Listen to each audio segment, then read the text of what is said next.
Okay, we should be live, and we've got Ham. We've got Ham here with us. Let me see the last. Yeah, we're live. We're live, Ham. So you can start anytime you want, and you can be repetitive too as people come in. All right, everybody. I'm on the Bell Parkway, if you know where that is. But anyway, traffic. Again, this is not to buy or sell. This is information that we hear. We want you to hear updates as fast as we can get them on this subject. Again, people we're dealing with, complete offshore terrorist scumbags. You know, the only thing worse are the people that attack those poor people in Israel. And I'm just appalled that what happened there is disgusting. And that's the world we live in. It's just awful. Again, I have many Jewish friends, and this is just awful. And they support us in whatever we're doing, and I support them. So again, you know, I grew up with a lot of Jewish people. I'm Italian, but again, it's a disgrace, and I had to just say that to get off my chest. But again, the scumbags that we have are financial terrorists, and they actually do cause harm and, you know, illness and murder. They do all that stuff too. The SEC is a disgrace, and okay, I got that rant off my chest, but let's take it to the next level. All right. The film crew is filming. I'm going out to see them. I want to make sure we're on track with everything that's going on. I feel it's more important to me to get out in the field than sitting behind my desk looking at the water boil like everybody else. All right. The water's not going to boil any faster by me looking at it. So is that a better line, William? I can't remember. That's pretty good. And the thing is, once it boils, it gets out of control. So, all right. So we're close to that point. Now let's touch base on all the nonsense we're hearing. And William, I think you were correct. Yesterday was a bank holiday, and it's very difficult to do any kind of big transactions. And I'm hearing that the brokerage firm, let's make believe it's Fidelity, is going to reach out to the clients this week, and hopefully they can arrange a deal, a transaction. All right? There's no guarantees, but I think the parties that own all the stock are pretty excited about something transpiring here above the market. All right. Second, we all talked about the Chinese group. I'm hearing that there's a big group out of Hong Kong that's ready to run these guys over. I don't control it. I think they have to get things in place. They accumulate, and then they come for it. Again, that's what I'm hearing. I believe it. So, you know, let's see it. I don't believe it till it happens, but I do believe that it's happening. All right. That's the second thing. So I wanted to make sure you guys heard about that. The company and through an attorney, we sent them information about doing a new special dividend. Okay. And I actually, my opinion on that is to do a dividend that we know the SEC is going to block, or the DTC. It's a two-part dividend. One would be like a special warrant, which we know they'll try to plagiarize, or a journal entry, but also do a dividend of a crypto or something that we know the SEC will block. It's always nice to get the SEC and the DTC to actually shoot down something because of because they know we could trap them. So it's nice to get that on the tape. So I think it's important that the company does something like that so we can totally get the SEC to basically show their hand and show everybody what they're doing. Do you understand that, William?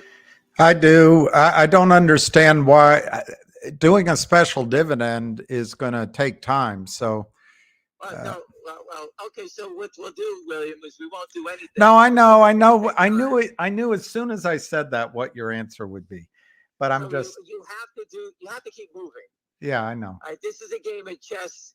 These guys are making moves. You got to make a move. All right. So if they're going to keep playing the game, we might as well expose the SEC and the DTC and get them to respond to what they're trying, not to make sure that no one does. It helps everybody to see what a disgrace they really are. And there's no reason to block any of these crazy dividend ideas. They have nothing to do with it. They have no control over a public company, but yet they try to control a public company. All right. So these are all done to expose them. Nothing more than that. So again, so that's just for a couple of months out. I just want people to understand that we're not going away. File things, get approvals. It doesn't happen overnight. So you have to get things moving slowly, but move the boulder along. All right. There was something else I told you. I'm driving to get to see the production of the film. You're going to say that the real short number comes out today. That's it. The real short number comes out today. And, I've been hearing conflicting numbers that it was 2.6 and they covered 300,000 yesterday. I don't know where they covered 300,000, but it's news to me. So I'm actually curious to see what it's going to be. People are getting this information off of Bloomberg terminal. So I don't have a Bloomberg terminal. So, the shortsqueeze.com is the best I have. And we'll see what that number, it was 1.5. I heard it went to 2.6, and now I'm hearing it's 2.3. And that number dropped yesterday. So you tell me how they covered 300,000 shares and the stock didn't go anywhere. That means they shorted into them covering. So that's kind of, what they've been doing. So they're just moving it around. The numbers are still big, and they're just moving it around. All right. That's today. The real short numbers coming out today. I believe Mark Bazile is going to hammer what's the name of that big rat? What the hell's it called? Cabara, whatever the hell it is. Cabara Research. Capybara. Capybara, right? I don't know. Whatever. The big rat. Right, the big rat. He's going after them. He moves fast.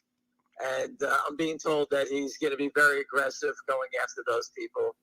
And I believe that once they get subpoenaed, whoever did it will hopefully be dragged through the mud enough to give up who paid them to do the story. It's always nice to keep adding pressure onto them, all right? Yeah. So, again, they make mistakes. They always do. They wire money. There's plenty of paper trails that the DOJ... Frankie Nez did a great story. Give him a retweet. Follow him. He's been doing a great job exposing everybody for us. It's nice to see it in writing, everybody, that there was a short and distort story that's out there. Frankie Nez, you can see it on Twitter. I emailed it to about 1,000 people. So, yesterday. So he's doing a great job. There's good people coming out every day trying to help the cause here. Like I said, I do think like the brokerage firm, let's use Fidelity's name, looking for a stock, let's see if it's true. I do think it's true. And hopefully this week we get a commencement of that deal. People on deals like that, it takes time sometimes. When I was on a block trading desk, I would call Citibank up and tell them I had, 5 million Motorola to buy, and I could see that they were selling it in their filings. And sometimes they would sell you some, and sometimes they say they get back to you. And they sort of, if they called you back, you say, "Hey, I finished that order." They, that's how it goes. So we'll see what happens there. It doesn't happen. So, we all want it done yesterday. Cash your ticket and move on. We don't want that to happen. Trust me, I'm with you on that. But these are all good things that are happening around this stock. I'm also hearing some rumblings about GTI soon. So about that dividend, I think there's some rumblings going around there. You remember they're going to give out those dividends. Are the brokerage firms going to journal it into everyone's accounts? So think about that for a second. What's going to happen there?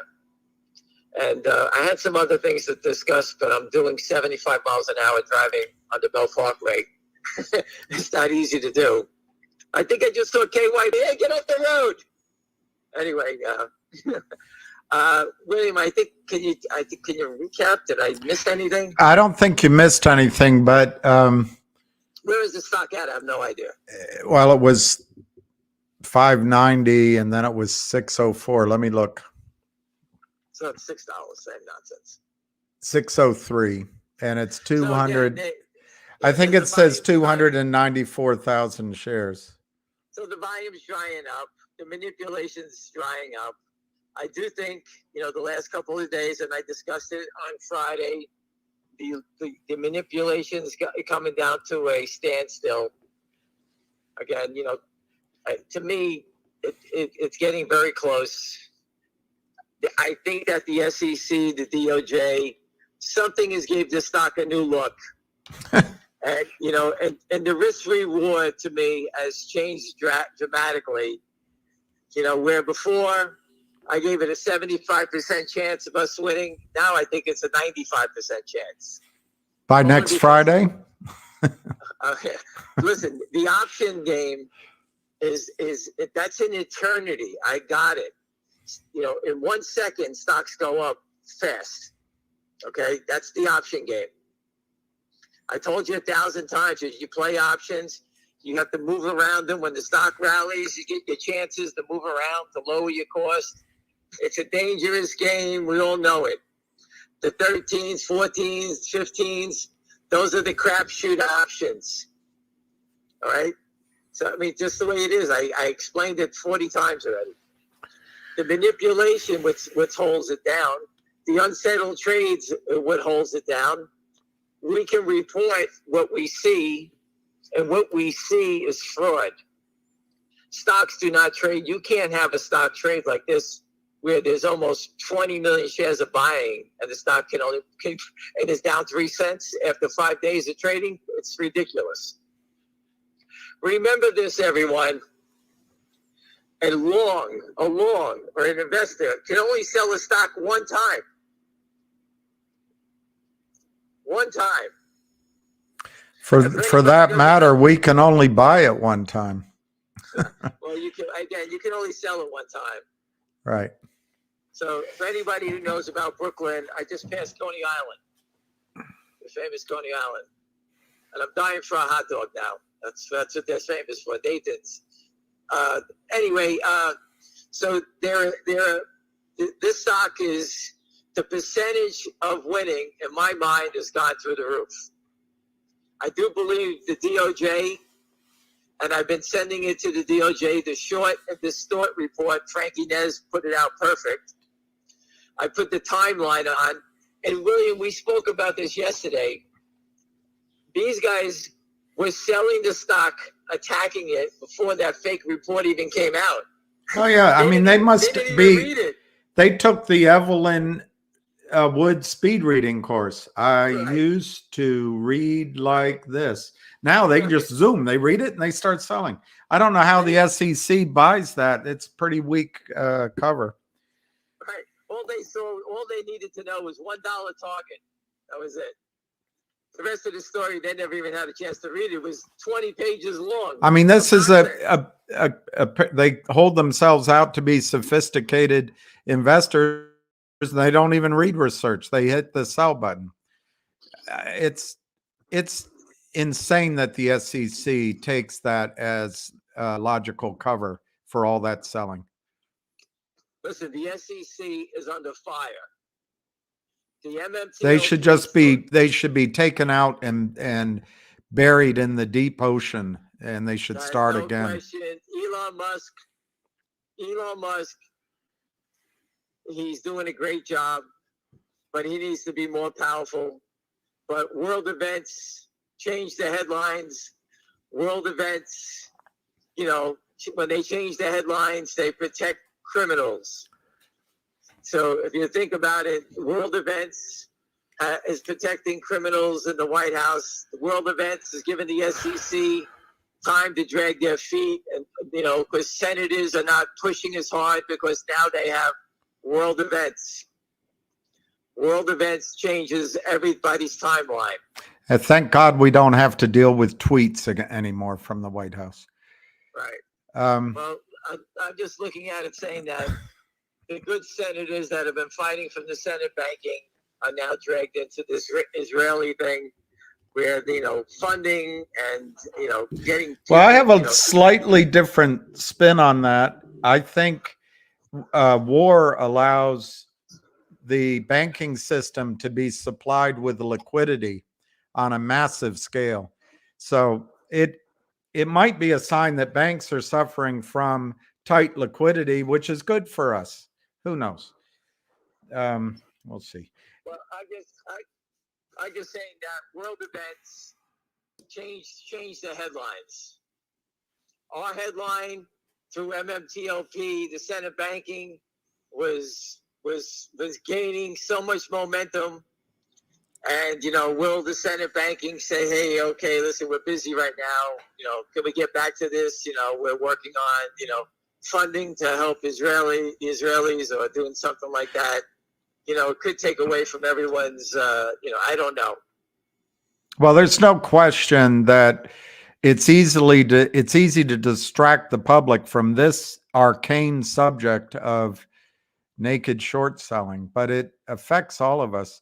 Let me ask you a question. Do you think that this big sale at $13 or $11 or $12 has hurt the momentum of the stock or slowed the upward momentum of the stock? Listen, the upward momentum of the stock is always hurt by the counterfeiters. What does it have to do? Whenever the buying comes in, they just turn the switch on, and they go up to 65%, 70% sales. It's pretty easy to see. The data shows it. When the volume dries up, the sell volume dries up, right? It's all based on. So low. I told you that selling it lower only destroys them. So a related question: if a whale sells his holdings to the short, like you're describing, sort of outside of the market, what stops the shorts from then starting to short again? That's a great question, William. I don't know if it is. Is that question from you? Is that from you? No, it's not from me. But so be careful whose feelings you hurt. I'm going to rip them apart. That's why.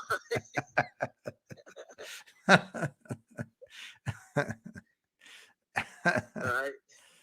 If a stock trades at 10, 11, 13, 14, the stock is going there.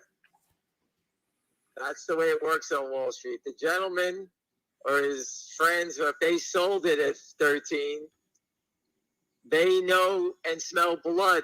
They will come back in and buy every share back up to 13. So the shorts will not sell it lower because they know they're going to get run over, because all of a sudden someone's got $13 worth of money. If I had $13 worth of money, would I buy the stock at 7? All day. Would I buy it at 8? Every day. Would I buy it at 9? Sure. 10? Sure. 11? Every day. I think people need to understand that whoever the short is that is buying this stock back, it's just one of dozens of trades they've made. So it's a cost of business. They cover it and they move on to other stocks. They're not going to get stuck shorting Fngr. It's the opposite of you. Right. We sell our stocks. You move on. You take a loss. You move on. Win, lose, or draw. They're doing the same thing. They're sitting here. I believe it's a dark pool. And I told William to look. There's plenty of dark pools, all doing different levels of trading, right? Right. You can look at it. Those are put up dark pools volume by each dark pool exchange. So let's say it's the dark pool number 3 exchange on the list that does the third amount of volume. After all this time, they're saying, screw this, close it up. We don't want to take a major loss in this stock. Close up our position. So it's basically, a dark pool saying we want out of this name. That's it. 2 questions. One gentleman is saying Fngr will never squeeze, but the same person is saying it might go to 40. So what's your definition of a squeeze? And what do you think Fngr will squeeze? Okay, he doesn't believe it's going to squeeze. Well, that's his opinion. That's number one. Well, we all have them. How's it getting to 40? I don't know.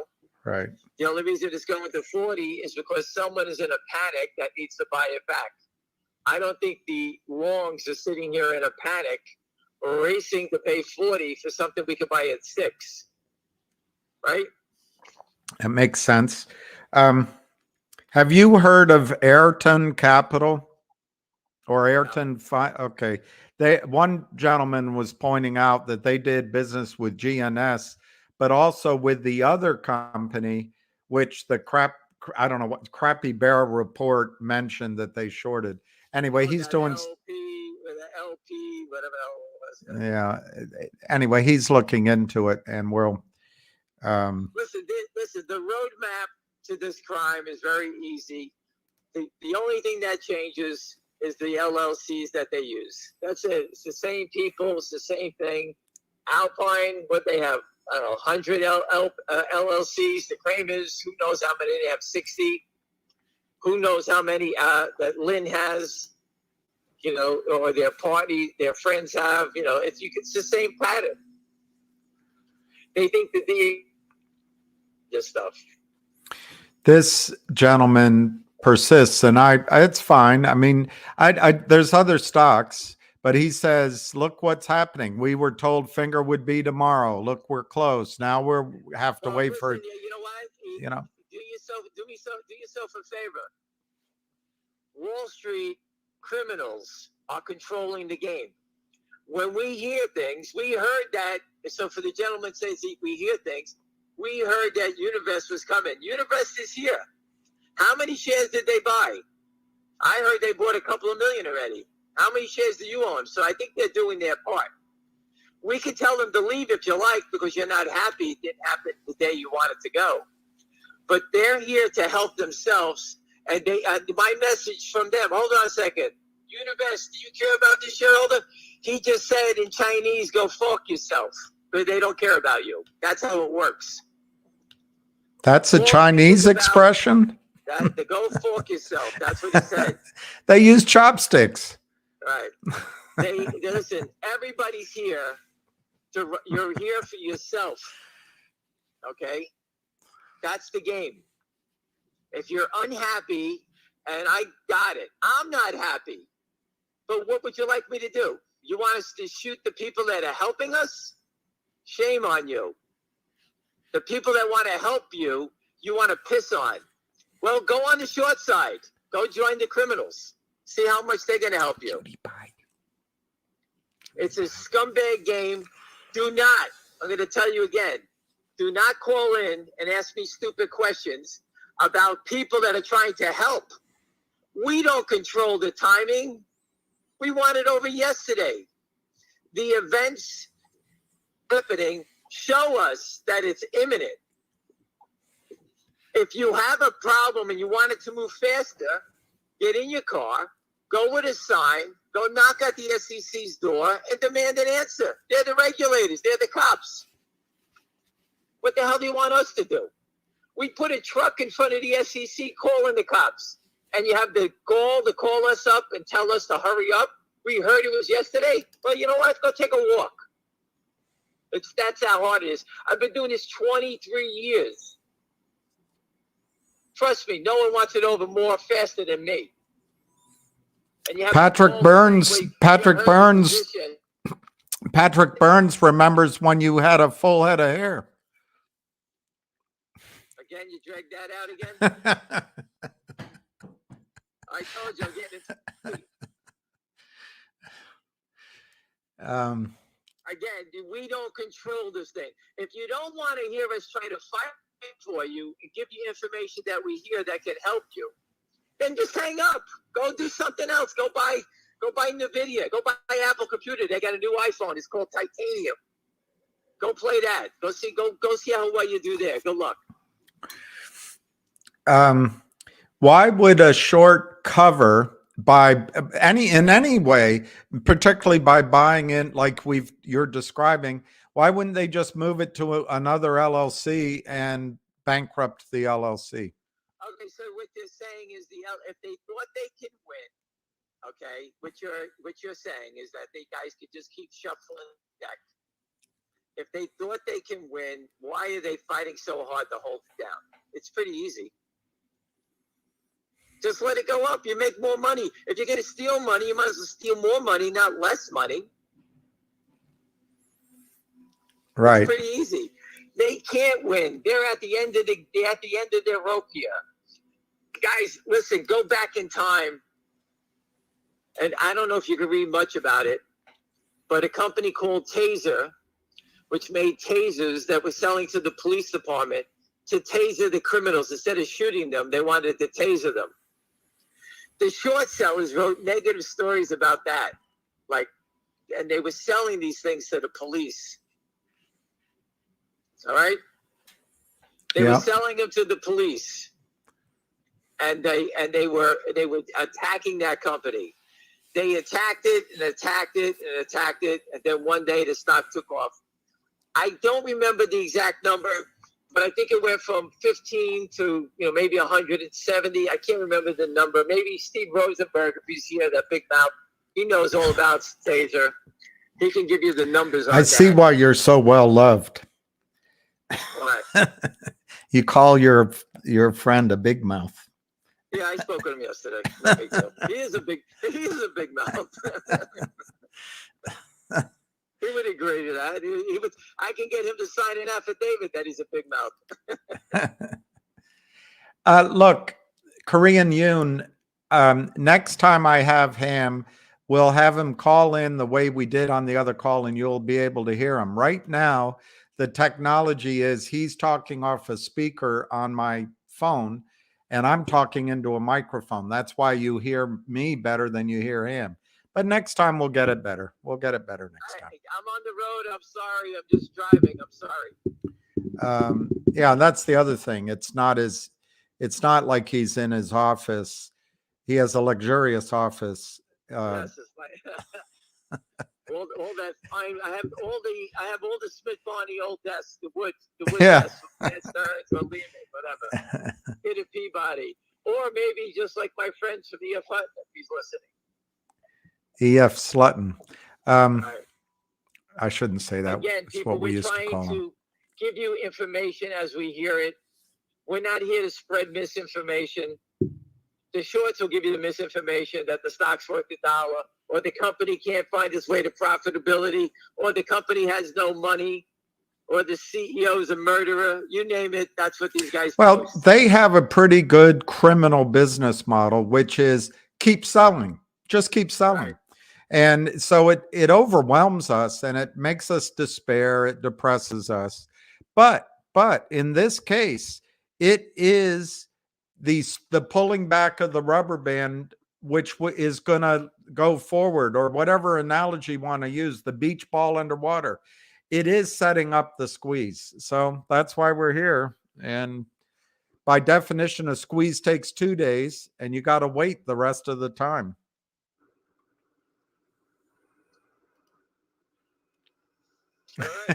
If Ham says a guy is a big mouth, that's really saying something about the guy.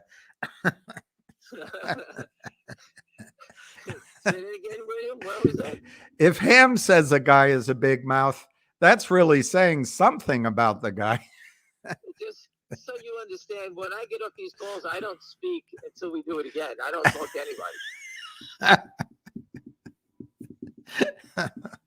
Yeah, that's the problem. I don't talk to my family. I don't say anything. I just go about the day.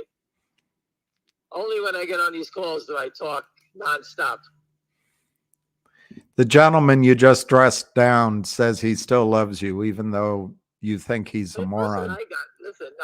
Listen, this is a tough game. I'm sorry, people, but this is a criminal operation, and we're trying to fight it with no help from law enforcement. Well, that's the thing. The SEC does absolutely nothing about this, particularly in these low price stocks. Nothing. They do nothing. They don't care. So it's hard to fight it.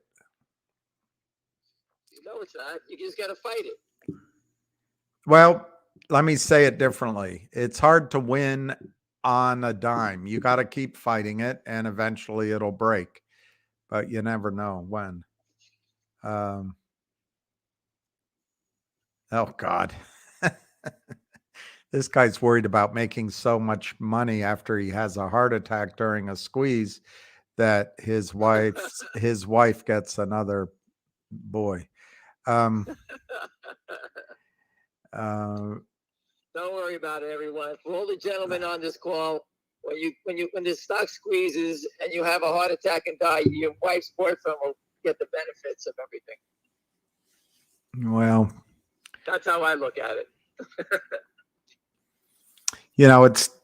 I like that you brought up at the beginning of the call. It's hard to focus on money when so many human lives are being destroyed. But listen, protect your family. We're trying to protect your family from getting looted. All right. We are doing the best we can. And there's many of us now. There's many people helping out.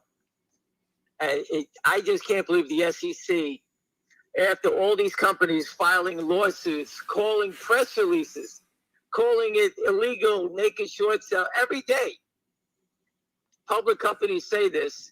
And the best part is naked short selling and stock settlement have nothing to do with a public company. Zero.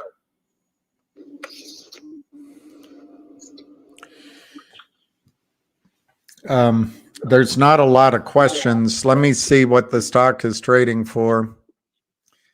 585. All right, so they're actually knocking it down. So 585 and 357. Say it again. 357,000 shares. Right. 583 to 587. Hey. So they're giving you get your discount. That's it. There's nothing I can say. Well, I'm not selling it. I'm here in the car. What I like about it is the cleansing nature of this. Right. This is important. Yeah. Stocks can never go up. Yeah. It got to $5, $6, and that's the most you can allow to have in this world. And hurry up and sell it back down. They're selling it down because they're in a panic. If they thought they can win, they let it go higher. So it doesn't happen today. It doesn't happen tomorrow. But again, they have to settle these transactions. We know they're here. And you know what? We're not going away. That's just the way it goes. But there's an opportunity for somebody else to buy it at a cheaper price. You know what? I apologize. And that's the way it goes. This person is right. I think people forget it's not easy to squeeze a stock. The short's life is on the line, and they'll fight until the end because it's either jail or living on the streets with a tarnished reputation. That's what it is. And Lynn Partners will be tarnished forever. No matter what happens, they will be tarnished forever. Because they will be in the movie, the documentary, for sure, as a unregistered, toxic, naked short seller, lender, whatever you want to say. Every company that these guys have funded has been destroyed. Yet they're wealthy, giving out millions of dollars, and every company is destroyed. Shareholders are destroyed, and you can't tell me this is they're a serial killer. That's what they are. Well, what's amazing is that every CEO, every company, every technology, every invention in the U.S.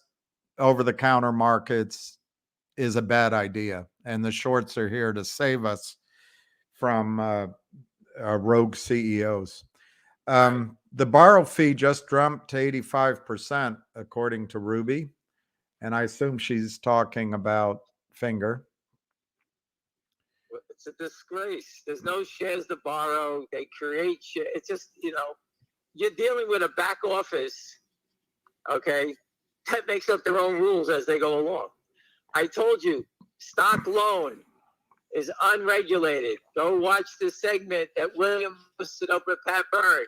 That's where they make all their money. If they're paying you 85%, the borrow rate, you know what the borrow rate is? 180%, because they're taking 90% of whatever the hell they're giving you. Yeah, they're not giving you the whole thing. And even thing. Close to the whole thing. No, absolutely not. And Pat Burns said 75% approximately of Goldman Sachs prime broker revenue comes from the stock loan department, hard to borrow. And then 75 roughly of that is profit. It's just a money-making thing for Goldman Sachs. How high can Fngr go? Ham always says, look up. The more they keep doing this, the higher it goes. So what's the volume today? 400,000? 370,000. So let's round it up, 400,000. Out of 400,000, 80% of what you're seeing is all fraud. So that's 320,000 more. Throw that into the pile. Could they just be trying to keep it down while they negotiate this deal with the whale to buy his shares? I don't know. It's a good thought, right? Yeah, I don't know. It's frustrating. I mean, I don't know. I don't know what to say. A watched pot doesn't boil. It's complete manipulation. There's nothing else you can say. You're standing there and someone comes in and sells 20,000 shares at the market trying to knock it down. And after they do that, some other guy comes in with another 10,000. Or they have a settlement that needs to be delivered, so they need to knock it down so they can actually cross stock and buy more settlement time and show a profit. So let's go through some of the arithmetic over the last several weeks. How much in your mind has been shorted? Number one. Number two, how many shares are at the DTC? And number three, how many shares are held by insiders? And do you think they're lending out their shares or selling them? The insiders are all holding on. They believe the stock is worth 100. They've been saying that for years. Okay. And the company is a major company now. That's what I see. You can make your own determination on that. All right. The company has done everything possible. Okay. The company made one mistake, borrowing money from Lynn Partners. They didn't even do a stock deal. They did a loan. And the Lynn Partners are such scumbags. They tried to turn it into a toxic debenture. How's that for a bait and switch? Yeah. You know, that's what they did. Yeah. I mean, so how do you deal with that? I don't know. You know, where these guys can change rules in the middle of the whole game. I think it's great. They have it now at 591 and they're just showing their power. It's so boring. I can't even stand it. Well, that's their game. Their game is to drive you crazy. And people saying, oh, I heard it was tomorrow, the next day, this way. Listen, I was a big option guy, and I traded options on takeover rumors. And I said the same thing. I thought it was going to be tomorrow. I thought it was going to be Tuesday. Not thinking that what happens behind the scenes of a corporate takeover, where banks are involved, money has to be moved, legal stuff has to be done. I never even thought of that stuff. What would happen now if a takeover were announced? They'd say, oh, they need money, so let's short it because they're going to dilute the shares. I remember when takeovers made stocks go up. I don't know. Maybe they still do.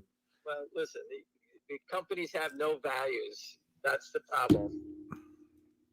It has allowed these criminals to make every company be worthless. Well, it's so good to know that Gary Gensler is there having our back. Well, the good thing is, and it's not a good thing, is that the people in MMTLP are suffering and they can't get their money out. So unfortunately, the more they suffer, the better it is for all of us. Okay, I'm not looking for that, but that's what's going on. So they have no choice but to keep fighting. People like Anna and Busy and all those people that are around that MMTLP, they have no choice but to fight. We have an army of people that every day we have people that run from the front lines. I thought it was tomorrow. I'm out of here. I'm selling. It's very different because once you sell, whether you win, lose, or draw, you get your money and you move on, and your fight is over. There's no more naked short selling for you because you don't care. You had enough of it, and you go back out to the market and you think you're going to go beat it. And I'm telling you, if you do get your money, run away, never come back, because no one's ever going to protect you as well as we have. Go join a group of people talking about a company and see what information you get. Good luck. Go search Well, Apple. I agree with you. But we haven't been that effective in terms of it. The onslaught is constant. But I tell you what, people would be stripping you of your money, I think, in other stories. If people say we're pumping things, I'm pumping you to tell you to take your money and run away. That's what I'm telling you. I can't be any more. I'm not telling you to go invest in other stocks. I'm telling you to take your money and run. Floppy, no one's going to protect you. Floppy the dog has a good point. He says, or she says, brokers are marking their orders as long, but then the brokers are giving IOUs. And so therefore the market makers are providing quote unquote unlimited liquidity. The market is more fixed than a claw machine at the Jersey Shore. What's a claw machine? You know, those games where you try to go in and big claw, from Buzz Lightyear, the claw. I got it.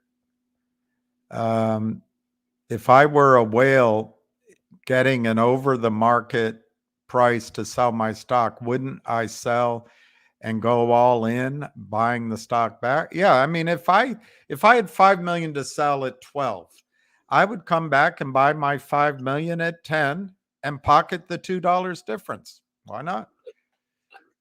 Absolutely. That's the game. Someone is saying that, Ham, you're the highlight of their day, each day. So you've got that going for you. My wife puts a pillow on my head every night. She's trying to kill me. You've got that going for you. She puts iodine in my food and puts a pillow on my head. I'm only kidding.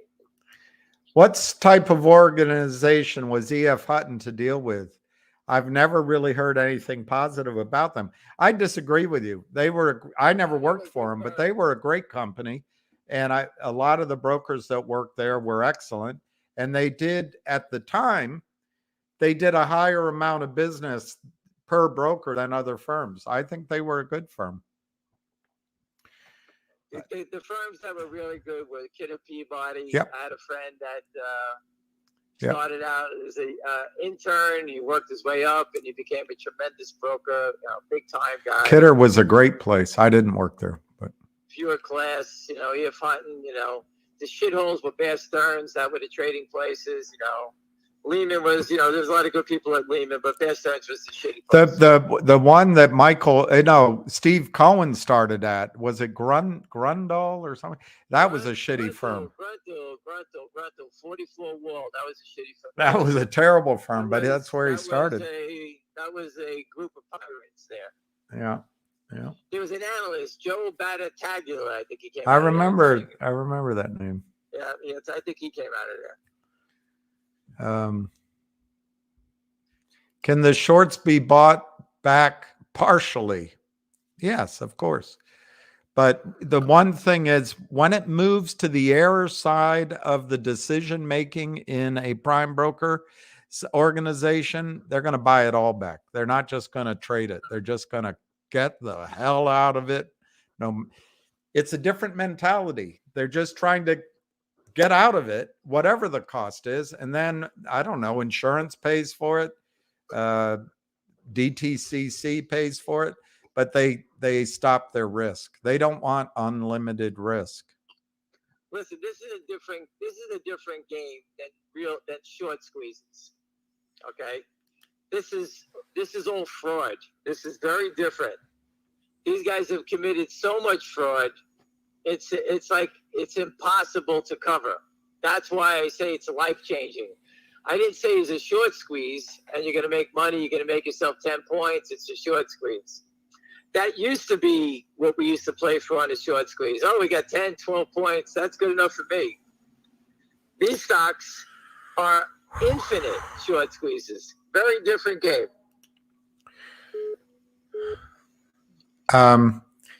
uh, this guy's saying, I always mention closing the error. I don't know if I'm using the right terminology, but when a buy-in happens, do they buy 100% of the stock in? They buy it until there's nothing left. It just keeps Yeah, buy until it's exactly. flat. That's what happens. Exactly. Well, that's one guy said he worked at the Kidder office in San Francisco, which is pretty cool. I'm sure that was a beautiful office and smart people worked at Kidder. Hamid says, Ham, I'm a 3-year veteran of the AMC onslaught. What is happening now to Fngr is made bearable in comparison because of the education you are providing. Thank you for keeping it real. Well, again, the AMC, I just want to speak because I'm in a tough spot driving here. So the AMC problem is the CEO. When the CEO doesn't have your back, I've said that 1,000 times. I put a photo up of the CEO with a gentleman we know and his son. We blocked out his face at the Kansas City football game. And we asked him point blank, is he going to do something? And he said no. And at that point, I told everyone on Twitter, get away from this guy. And that's exactly, now you got everybody just pissing on it. And listen, I'm a movie. I love to go to the movies. I've always have. I make my donation anytime I can. And I don't understand these animals to try. If there's no movies, no one can ever go out. What do you sit in your homes forever? I mean, they're criminals. That's all I can tell you. Do you think there's movies in heaven? Anyway, I don't know. We can live without movies, I think. Listen, it's an entertainment. And you know what? A lot of people like to go to the movies. And you know what? It's a disgrace. They're trying to shut them all down. You know, I mean, it's a disgrace. You know, don't sit in your house. People will never even see each other anymore. So if that's what they want to turn the world into, everybody sits in a house and watch a movie on your TV, never leaves. There's no expense. There's no building, no social interaction. Then that's the world it's going to turn into. At least we don't organize. Right.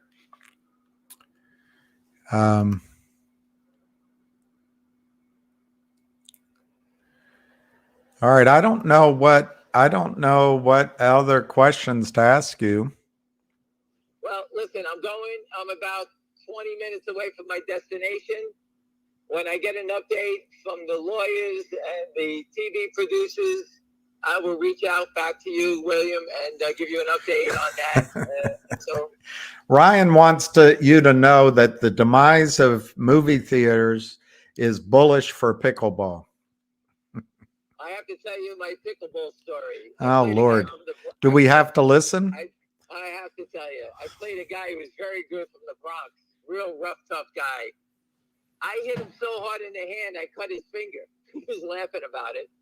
And the next game, I played against another guy, and I cut his hand. I hit him right on the knuckles. I'm 2 for 2, drawing blood now, which is good. So I think you need to seek therapy. Yeah, well, that's because of the anger from this nonsense. So they say to me, I have anger issues. Anger management, yeah so issues. It is what it is, but that's what I do. You know, when I play hard, I work hard. This is what I do. I don't do anything half-assed.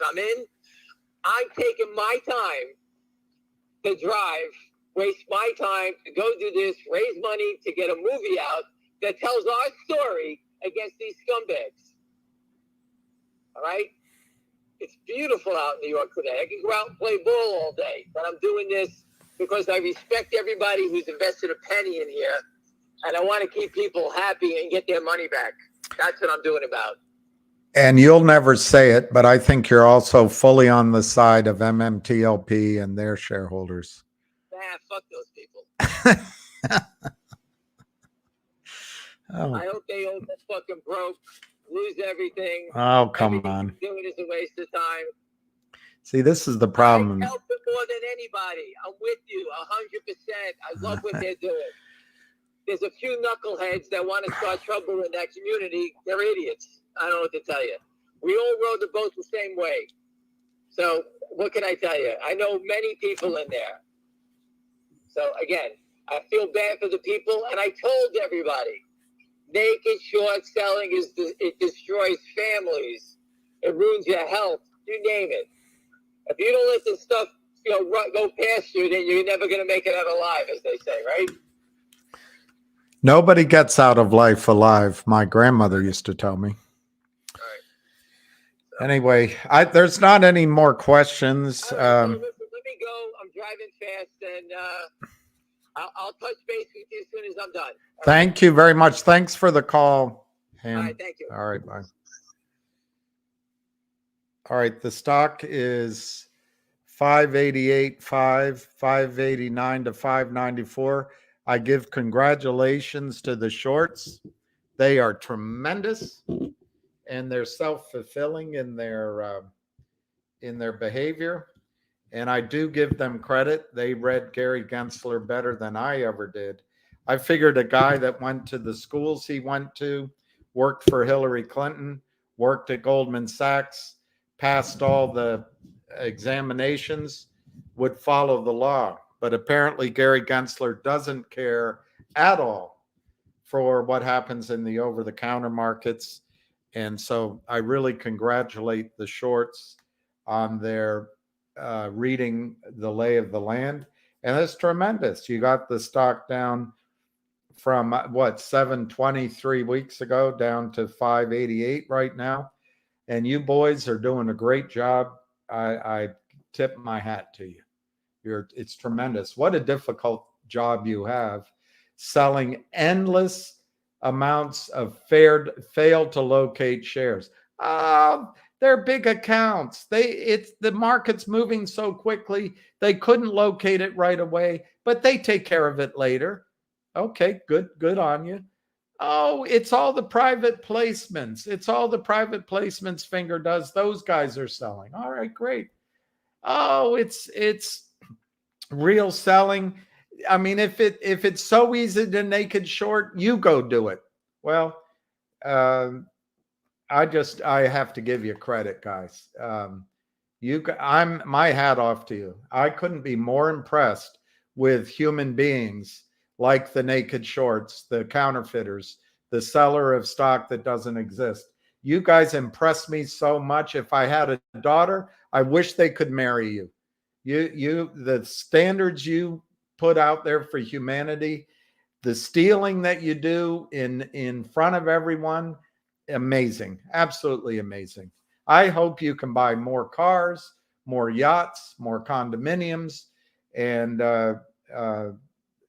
it's just tremendous. Keep it up. And after you're done with Fngr, move on to other stocks. Just destroy every stock in the United States market, every technology, every new idea, every city. Just keep going. It's tremendous. And I hope you don't have to pay taxes. I mean, you guys are people to emulate. And I love it when you get these people to come on and make fun and poke fun at longs, the people that buy the stock, because those are the people that build your highways, transport the goods, transport the cars that you buy with the money you make, build the condominiums. You keep making fun of them. I'm telling you, I'm impressed by you guys. So impressed. And I'm glad that Gary Gensler supports you. There's a man that you can admire. I bet his daughters admire him. Anyway, what's this? Continuous net settlement.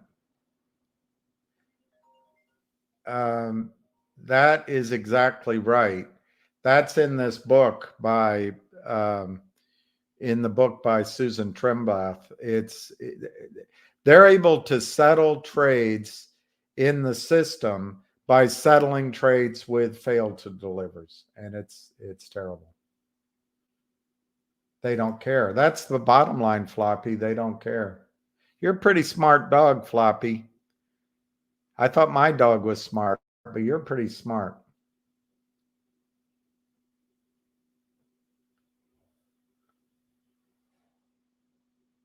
Gary should learn about price discovery. He doesn't want price discovery. I think that's right. Now, let me see if I can do something here.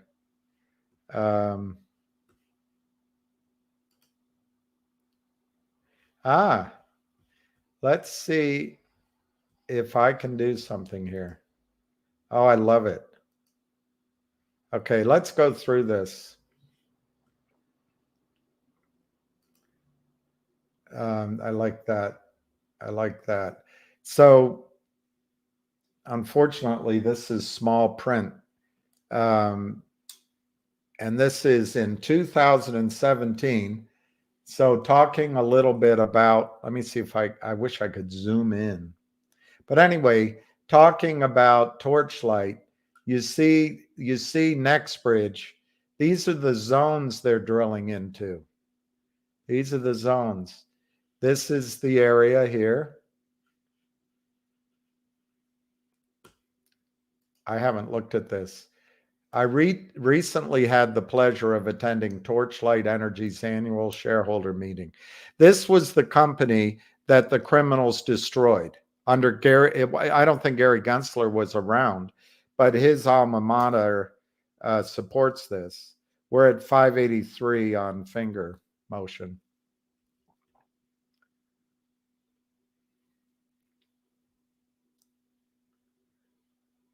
We are more than satisfied with the meeting and continue to believe in the disruptive potential of Torchlight Energy. This is the basis for Nextbridge.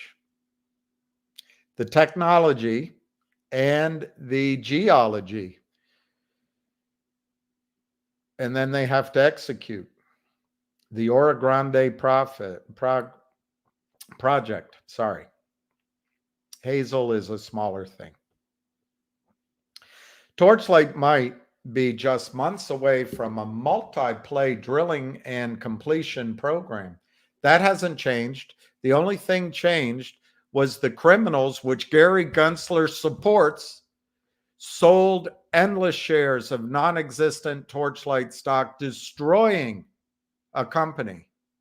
But hey, these guys never quit, and they're back. And their vehicle now is a private company, which even Gary Gensler's Goldman Sachs prime brokerage cannot destroy.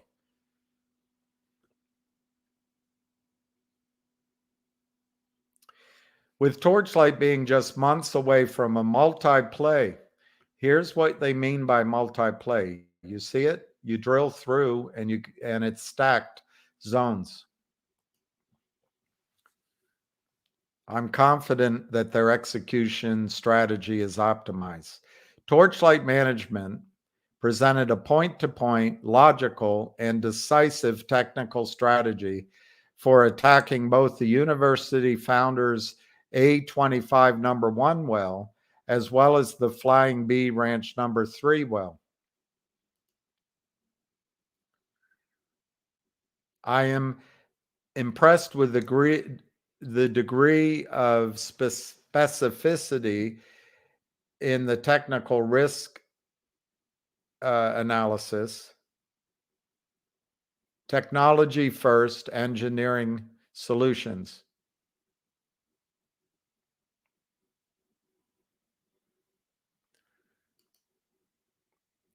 Okay, so here's the Ora Grande Basin. Here's the Delaware Basin. And having done detailed mapping and avoiding areas with intense faulting, Torchlight Energy zoomed in on 168,000 net acres within the oil window in Texas, according to Wunderlich Securities. Torchlight isn't simply, and remember, this is Nextbridge. I'm going to now substitute Nextbridge, if you allow me that editing. Nextbridge's geology, its underlying acreage collected through a unique combination of relationships, as well as a willingness to attack different difficult complexities is absolutely sound, a belief which was reinforced in the multiple presentations at the annual shareholders meeting. NextBridge has collected libraries worth of data which has been able to refine, cleanse, model, and analyze in ways which have never been applied either to the Hazel project or the Oro Grande project. The author is convinced that NextBridge has an unprecedented geological insight in its two resource plays, one which it believes has helped it to identified productive acreage within these undeveloped projects.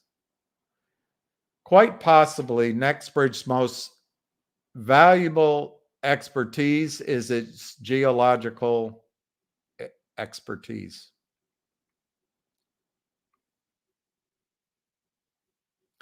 We challenged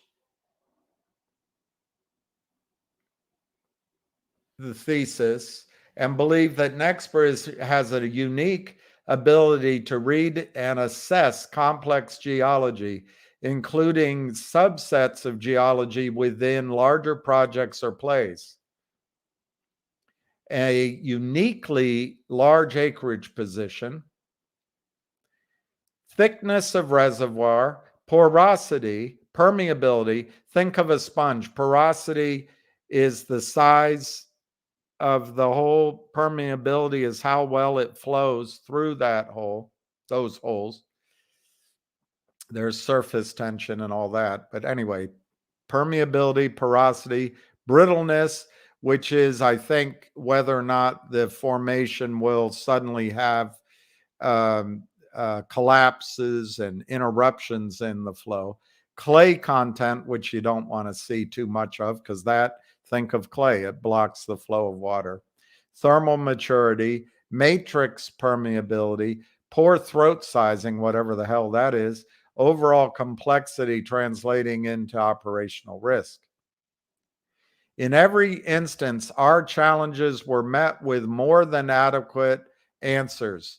Geology, in our opinion, was the single largest risk to this investment at NextBridge. Given that the geology can't be altered, iterated, or changed, first there were the dinosaurs. This is the most important part of it. Having performed multiple interviews and having watched multiple presentations, we believe that NextBridge's geology has been greatly de-risked. The only thing that stopped you guys from finding out about it was the criminal shorting of Torchlight stock. And now we're at NextBridge. So let's see what else is here.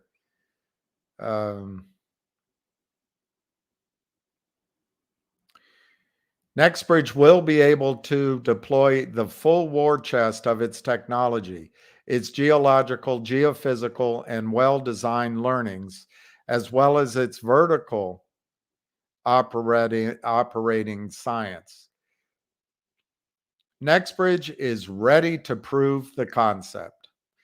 We have never been more confident in NextBridge or its strategy for attacking both the Hazel project or the Oro Grande project.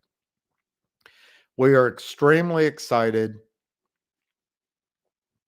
that NextBridge has moved forward with its horizontal well deployment.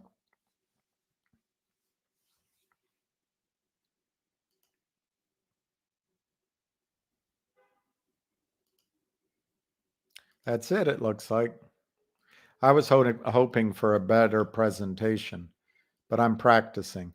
But here's the key. The geologist who discovered this basin in terms of horizontal drilling, discovered's the wrong word. He had a theory. Masterson is the same geologist as here. And that's what makes it exciting.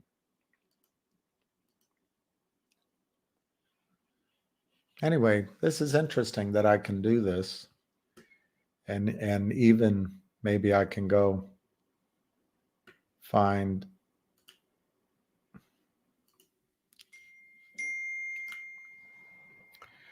Well, all right, you guys. Hey, Pecos Bill. I was just trying my best, Pecos, to let me see if I can open this one. I'm trying, Pecos, to go through. Okay, add to stage. All right, look at that. Look at that. This is Roth Capital Partners. I'm learning how to use this computer. In 2018, Torchlight was trading for $1.25 before the SEC's acquiescence in criminal short selling of stock that doesn't exist destroyed the ability of Torchlight to be a viable company. But look at what Roth Capital said at this time. The Oro Grande process. There was a analyst called Gus Fliakos. I think that no, hold on, that wasn't who it was. It was he was an analyst at Dean Whittier, and then he moved to Deutsche Bank and Oppenheimer. And his name, I'm sorry, I met him, and I'm losing my memory for names. But anyway, he used to come on the Squawk Box, according to friends of mine who worked at Dean Whittier, and he would say, first there were the dinosaurs. And the thing about the Torchlight, which is now NextBridge, about what's in the ground, regardless of what the criminals do to destroy the stock of Torchlight, it doesn't change what the dinosaurs did 60 million, 100 million years ago. That's locked in stone, so to speak. All right, let's go through it. The analyst was John M. White at Roth Capital Partners. Torchlight, let's change the name and just focus on that it's NextBridge. The predecessor to NextBridge announced that the test well at the Oro Grande project has begun to produce significant hydrocarbons from its university founders A25 number one well. The reason I'm going on this is to try to get people to tell your brain to stop telling your gut that you lost everything in MMTLP. And Pecos Bill, I want to get you on here.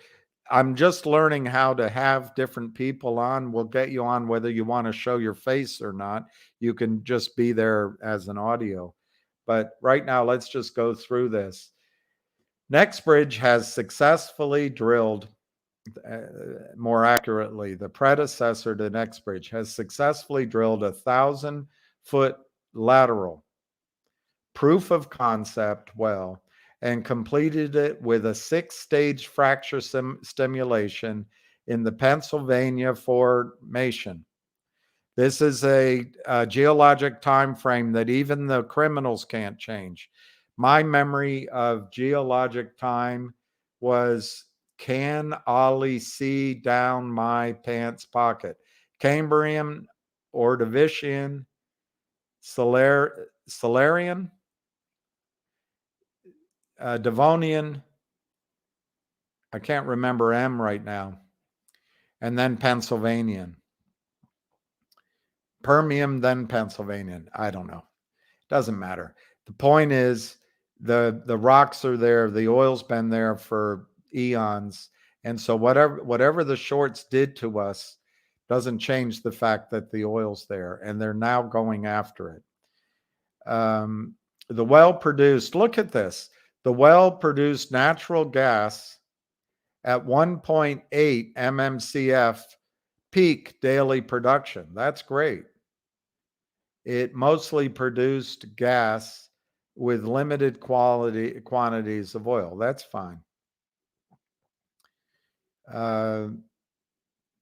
They have begun to produce significant hydrocarbons from its university founders' A25 well. That seems repetitive to me. We view the hydrocarbon flow rates and results as positive. My college roommate told me that at his private high school, I went to public school, he said that they were taught never to use the word very. You just cross it out. When you're writing, just cross very out of your writing. It's totally unnecessary. So I skipped over it. We view the hydrocarbon flow rates and results as very positive versus we view the hydrocarbon flow rates and results as positive. I don't know, maybe very adds something. Sustained gas production rates have ranged from 1 to 1.4 MMCF per day, depending on the choke size. This is confirmation of a petroleum system in the Oro Grande Basin with source rock necessary to produce hydrocarbons. Next bridge, it's the same gentleman, believe the well is still early in the initial production process and expects increases of oil production as indicated by electric logs and oil saturated core samples.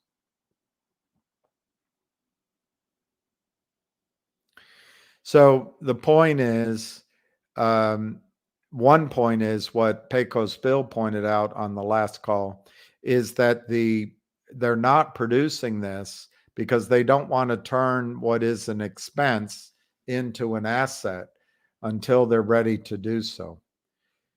The uppermost completion stages in the heel of the well show to be predominantly gas, whereas the lower 4 stages show oil potential.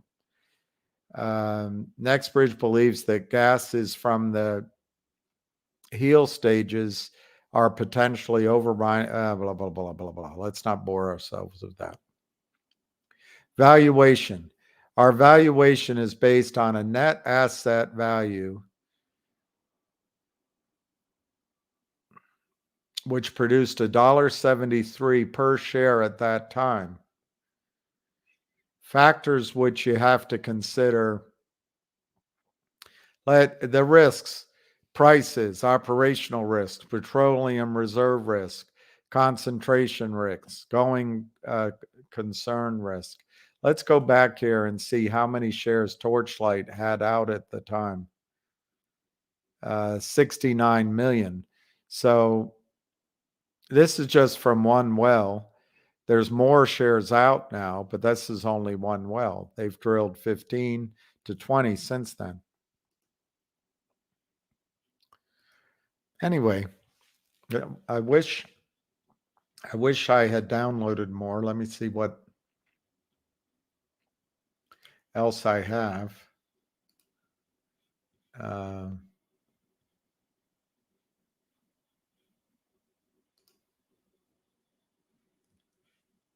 Let's see what else I have.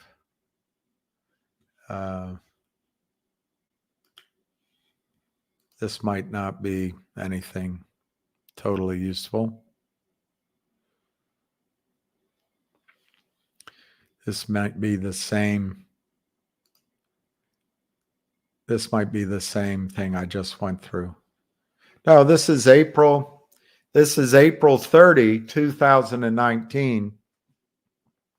Look at this. Look what John Berta and the rest of the guys had to deal with. This is Roth Capital Partners on April 30, 2019, Torchlight disputing the PUFTA at White Diamond Research. And I say that with all respect to our watchers who happen to be gay. This guy is disgusting. This guy with the poodle, White Diamond Research. On 4/29/2019, White Diamond Research published a report on Torchlight, which in the opinion of this jerk at White Diamond, highlighted the negative aspects, but of course they did. States that it has a short position in the shares of Torchlight. Of course they do. Are they real shares? I doubt it. And this is what, 4 years ago. We believe White Diamond states in its short that it is short the shares of Torchlight because White Diamond believes it is a classic pump and dump scheme. When is the SEC going to go after this crap? Run by a questionable management team. But of course, every CEO is questionable. And White Diamonds sits in Hosanna in the highest on the throne of excellence and probity. How long can White Diamond attack company after company after company? What genius does White Diamond have other than being paid under the table to commit fraud? This is what White Diamond, we infer that White Diamond means pump and dump is a form of securities fraud involving artificially inflating the price of the stock through false and misleading positive statements in order to sell stock at higher prices. After reading the White Diamond report, it is obvious to us, this is Roth Capital Partners, that the White Diamond research team, it's just one guy with a poodle, does not know the basics of anything. This is because White Diamond made no mention of the originators of the Oro Grande prospect. Gregory McCabe, chairman of the board, and Rich Masterson, consulting geologist, concerning the pump portions of the accusation. By the way, this White Diamond helped to destroy, illegally destroy Torchlight for investors and as a company. And the SEC did absolutely nothing. We are not aware of any false and misleading positive statements by Torchlight. The press releases and presentations by Torchlight have contained the plans for and results of drilling, testing, geological, and geophysical work performed on Torchlight's Oro Grande Basin. This is the exact same team, the exact same acreage, the exact same bat channel as existed before the destruction of Torchlight stock price.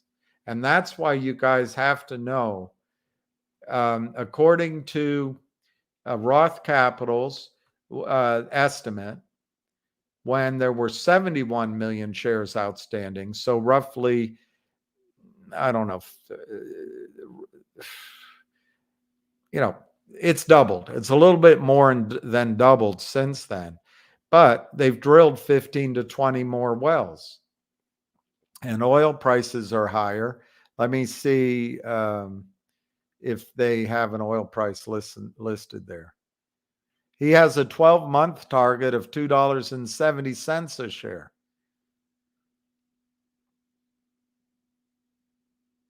They don't seem to have an oil price here. Okay, let's keep going. In our view, NextBridge's drilling and testing results have met or exceeded our expectations. So White Diamond Research, the same group that helps all the shorts, which the SEC does nothing about, take the over-the-counter markets away from Gary Gensler. He wants to go after Kim Kardashian's tush. Take away the over-the-counter markets and give it to a new organization headed by someone honest and without a conflict of interest. Concerning this guy, John White, this is stuff I say. Concerning the dump portion of his accusation, we do not see any evidence of this. Gregory McCabe, chairman of the board, is the largest shareholder with 16.1 million shares, representing 22% ownership of Torchlight. Torchlight, which is now NextBridge, advises us that Mr. McCabe has not sold any of his common stock since acquiring the shares. So White Diamond can lie, and Gary Gensler does nothing. The SEC does nothing. When are you going to get sick of it? When are you going to get sick of the fact that Goldman Sachs controls the SEC? When are you going to get tired of it?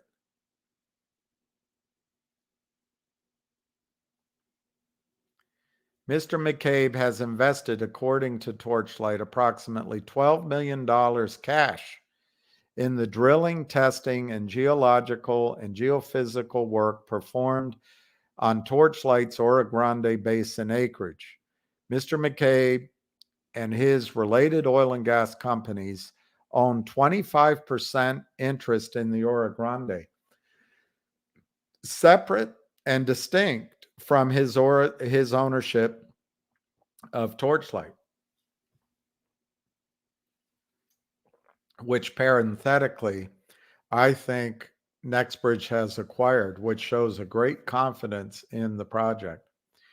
Separately, John Berta, CEO, owns 2.3 million shares, or 3.2% of the Torchlight equity. Gregory McCabe is from Midland, Texas, and is an experienced geologist who has over 32 years of oil and gas experience. Now let's go back to the PUFTA. I say that because of his poodle. I'm not making fun of his sexual orientation. The guy that runs White Diamond, there's a picture of him with his white poodle. He doesn't know piddly squat about oil and gas. He just makes this accusation, which the SEC doesn't care about, and says it's run by a questionable management team. Well, let's look again. Let's read Gregory McCabe from Midland, Texas, is an experienced geologist who has over 32, and this was in 19. So add to that over 35 years of oil and gas experience. Rich Masterson is the consulting geologist for Torchlight. Masterson is well known and enjoys an excellent reputation in the industry. Mr. McCabe and Mr. Masterson partnered to develop the Oro Grande project. You guys own a real asset, which has value. Since late 2014, our U.S. onshore E&P research, that is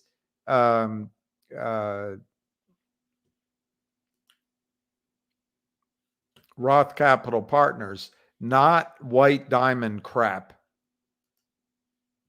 Our onshore E&P research has had a Permian Basin focus. In the course of our work, we have met and developed numerous relationships with public and private management teams, consultants, and private equity professionals. Prior to initiating coverage of Torchlight, which is NextBridge, we were well aware of the Oro Grande project and Messrs. McCabe and Masterson. Our channel checks indicated that both men enjoy an excellent reputation in the Permian Basin. White Diamond is a summary, and they don't know jack shit. White Diamond has an enterprise They say that Torchlight has an enterprise value of 130 million.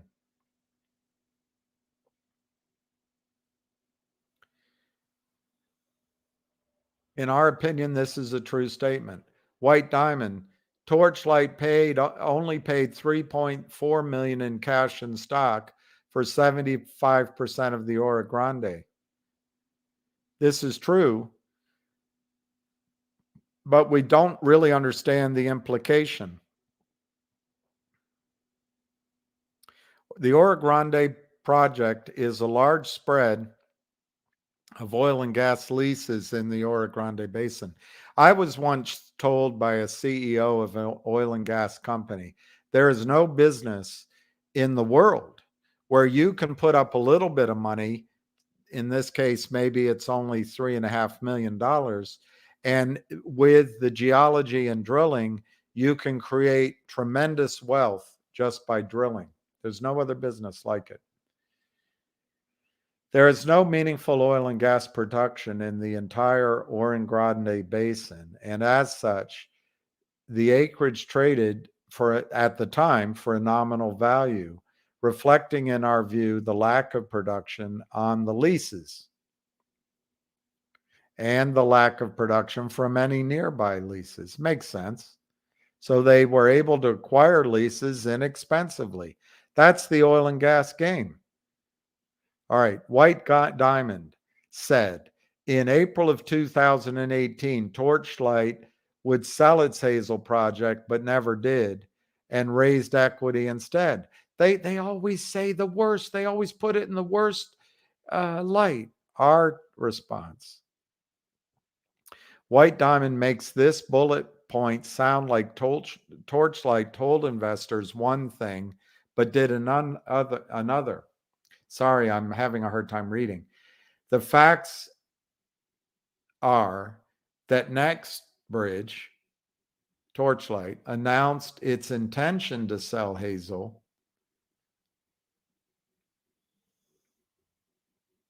and that the proceeds would be used to develop the Oro Grande project. The offering of common stock was announced in 2018. 10 days from the announcement they made. But of course, the shorts destroyed the stock, so it made it impractical to have an offering. In our view, according to Roth Capital, it is common knowledge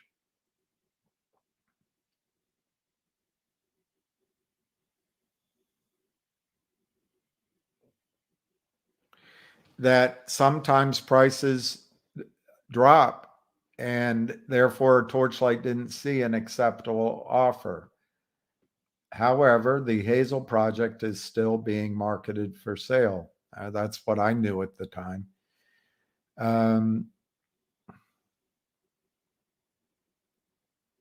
White Diamond.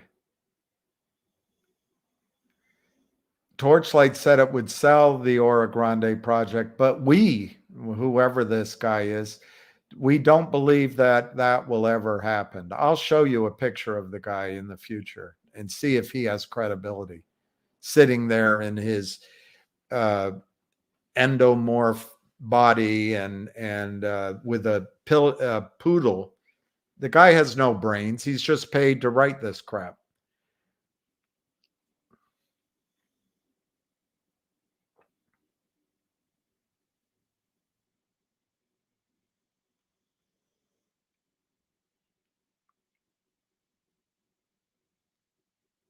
This is all good. All these companies from Anadarko, CVX, Occidental, all looking to buy onshore. This was in 2019.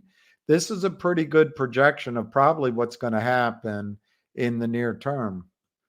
Regarding Mr. Berta's involvement in legal proceedings, Mr. Berta advised us that this action was vacated due to a lack of proper notice. Okay. Our valuation is based on a net asset value analysis, which produced almost $3 a share.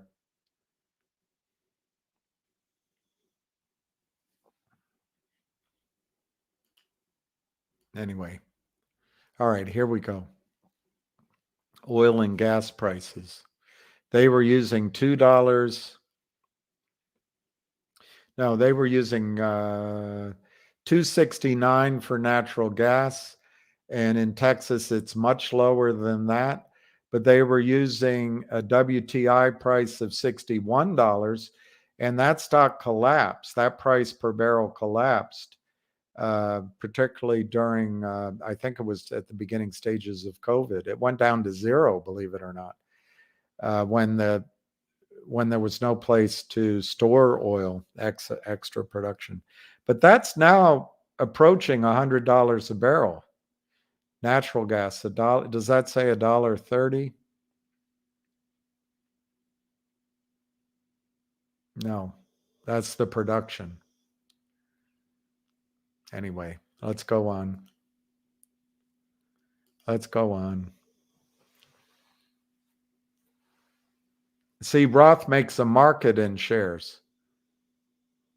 I don't know if they still do. All right. Let's see what you all are saying since I put that up there.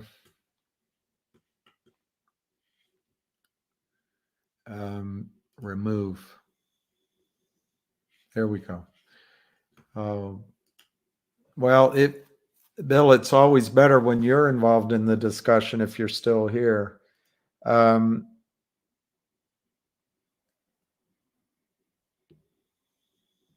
No, guys, logic is going to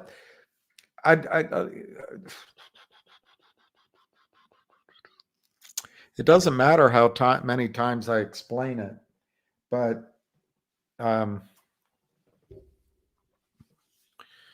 see if I can do it quickly again.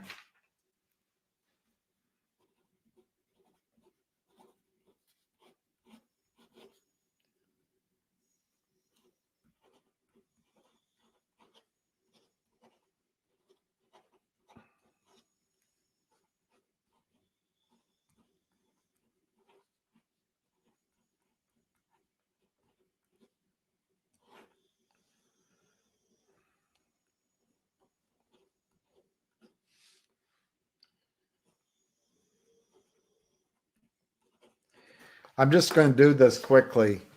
Logic, which you buy now for 20 cents, once the voting is done, is going to split into collective audience, which is a weird name, NASDAQ listed. The SPAC is called Aubrey SPAC. The symbol right now is ASPA.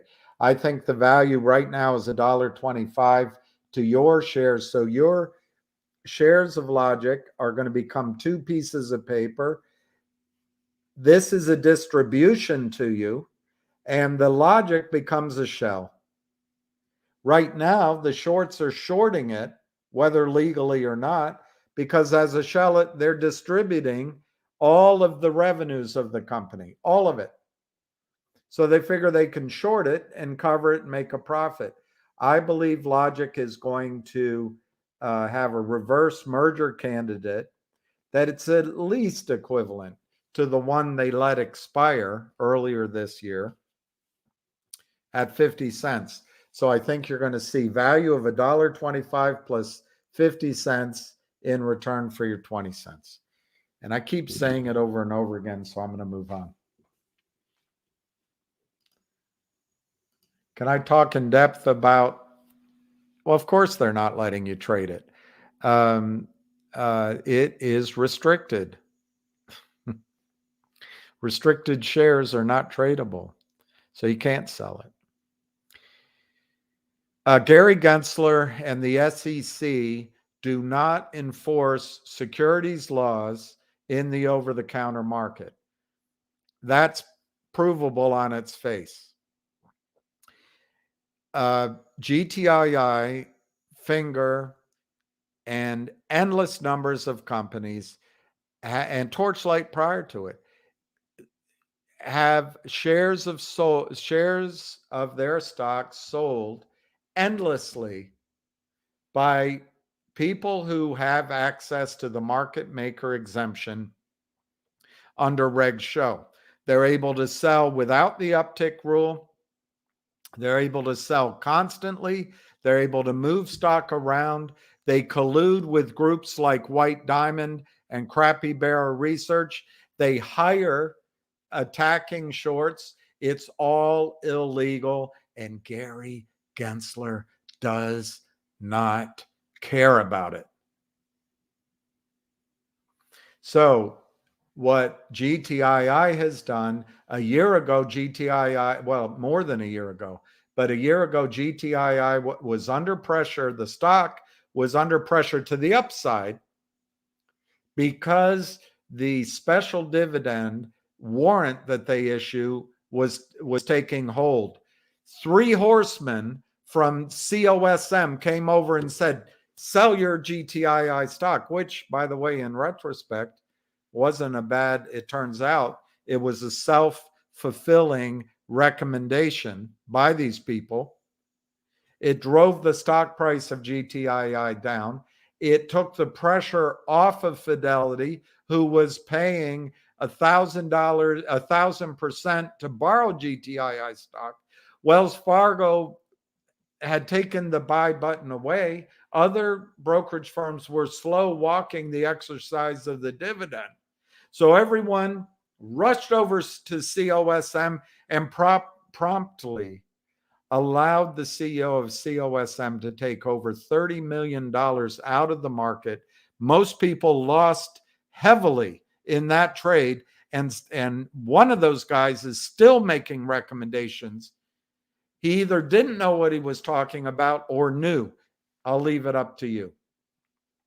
But the net effect was COSM was able to take $35 million out of the market and move on with their rather pedestrian business plan, where other companies were starved to capital. One of the companies that got destroyed in that was GTII. Well, what did GTII do? They decided to issue a stock dividend 6 months ago to every shareholder to try to enforce the settlement rules, the share count rules, the delivery rules, the locate rules that Gary Gensler's SEC assiduously avoids enforcing. So there's nothing to talk about in depth. You got 1 share per 10 shares. You got 1 share of restricted stock, equivalent in every other way to the 10 shares you own. It's just it's restricted. The restriction will come off this month. We will see if Fidelity and the other companies stuff your account with fake shares, which is a voluntary violation of securities laws by, if it happens, by Fidelity, by Wells Fargo, by all the other brokerage firms? Or will they have to go out in the open market and buy those shares so they don't break the law? That's the premise, Dan. It's not that complicated to understand.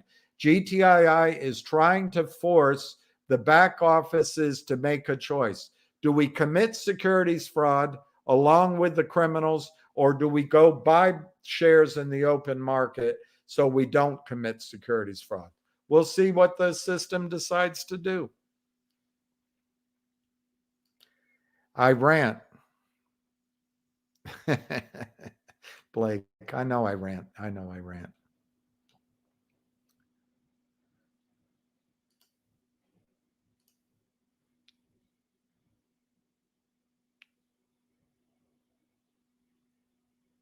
Yeah, I don't know what that means. But NextBridge, my point is NextBridge is now, with a big delay, exercising the original plan that Torchlight had. And I just don't want people thinking they don't have anything. That basically, you've got 2 questions. One that Pecos Bill helped the other night with: what is the value of NextBridge? I think it's valuable. It's oil and gas, and at any time you can get disappointed with that, but I think it's valuable. The other question is, will Wall Street have to deliver those shares to you or give you cash equivalent. And that might take a different expert. But as far as I'm concerned, the answer is yes. They're going to have to pay you equivalent. If they can't deliver the shares, they have to give you equivalency, net equivalency in a cash payout. So please don't despair. I know it's painful.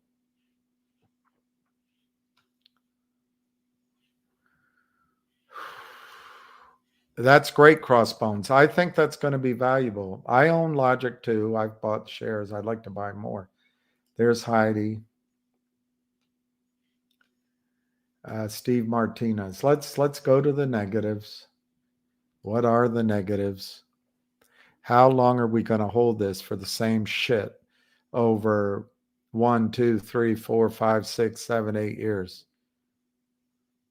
Just for one moment in time. I agree. And I think if you're talking about Fngr, one thing you could do is sell and put your money in a Vanguard fund or a BlackRock fund. One of my friends said she's just going to get out, and Wall Street will allow you 5 to 8% per year, and they'll keep the rest of it. And at least you don't have any of this stress, Steve. So I would just use the strategy of getting out and don't hang on. But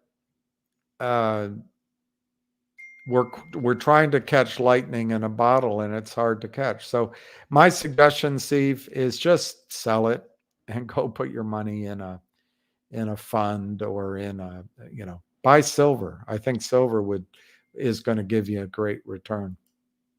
This guy. Is the crappy barrel report an accurate represent? No, it's not. It's complete fraud. The crappy barrel report is rife with misrepresentation and fraud and conclusions that make no sense. It's internally illogical. And but thanks, MFN, for joining on the conversation. I am trying to figure those out, Steve, but I could still use your help.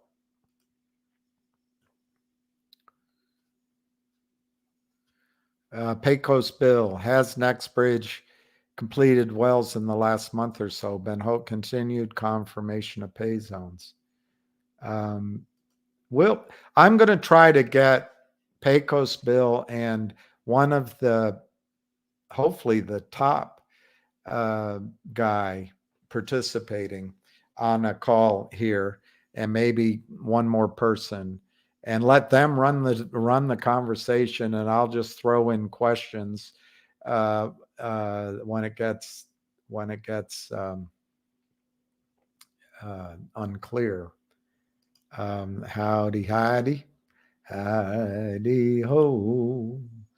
Hi. White Diamond is paid off, and the SEC should go after White Diamond rather than CEOs. But the SEC doesn't care. I'm telling you, they don't care. They are owned by Goldman Sachs and the other big pools of money on Wall Street because this criminality benefits Goldman Sachs.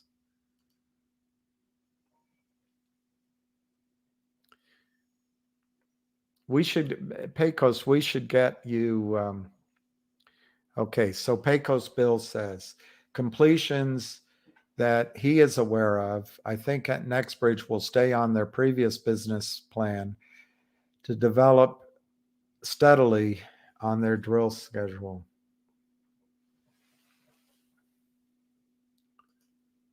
No completions. And I guess that's because they don't want to turn it into production yet, because then they have to pay taxes on the asset.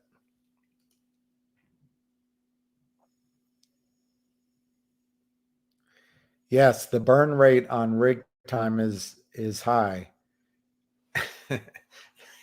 They damn sure better be busy.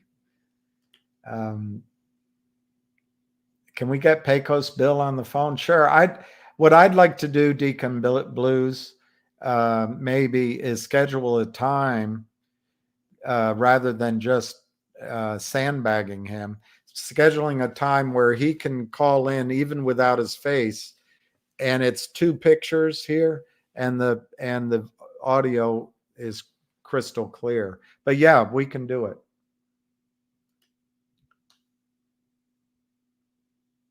I had a lengthy call with Schwab about the dividend. They pulled the filings. It will trade on 10/16. Yeah, I mean, it's just common stock. Let's see what this said.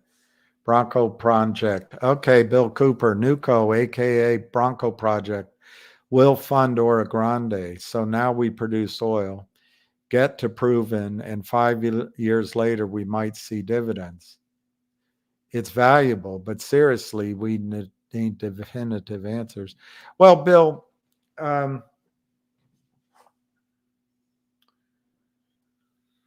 I don't know how to react to your point. You're right. I mean, people are entitled to information. We don't know what dynamics are going on in the boardroom at Nextbridge. It's possible they don't want. There's a concept in oil and gas called a tight hole. Is when you're onto something, you keep the news quiet because you don't want competition as you acquire acreage which surrounds you. It's possible that they haven't put out information because why give it away for free? I don't know. That's one concept to consider. The other thing is, you say 5 years later we might see dividends. Yeah, maybe. But on Wall Street and in the oil business, there's a discounting effect, which is both good and bad, but there's a discounting effect. If there's good news, all of that news will be brought forward and be reflected in the price of the asset, and therefore in the per share value. Why? Because oil and gas companies don't have the urgency you have. We need it now. We need it now. They're able to say, okay, 5 years from now, we'll be producing. We're going to have an asset. We're going to have cash flow. And they're willing to pay a price.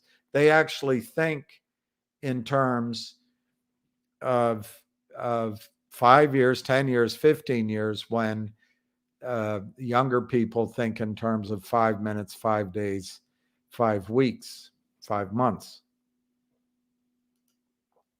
We're hearing a lot of different price targets for Fngr. Well, Andrew, I think what you should trade based on is a target of $15 to $35 in terms of getting your original money off the table and a profit. That's realistic. If it squeezes, I don't know. I'm so worn out that I've turned really cautious on everything. But I would say if it squeezes $75 to $125 a share is realistic, something in that range. But I do not want to back away from the fact that this could spike to astronomical levels, $500, $800, $1,000, $1,500 a share. But your question is, what is realistic? Try to make a profit at $15 to $35 a share. Try to really have fun in the $75 to $125 range if it gets there. And then hold a little bit in case it goes to $750, $1,000, $1,500, $2,000, so you can tell your grandchildren.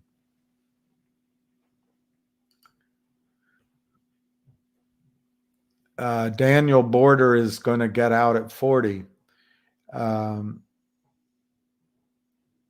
There, Bill Cooper summarizes it about as well as I ever could. Fngr Motion, I think, is a good long-term investment. After it runs, to come back and buy.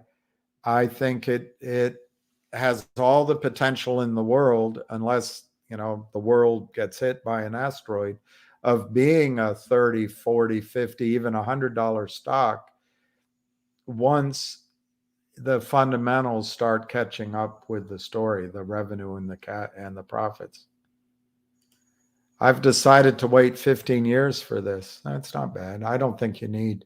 One thing, trust me, bro, you don't need to make money in the one that brung you. It's not a prom dance. You can dance with other girls at the dance, and you can go home. You can take multiple girls home in the same time frame, so to speak. You can invest in other ideas, but having said that, there's nothing wrong with thinking in long-term time frames. Hey, Joe.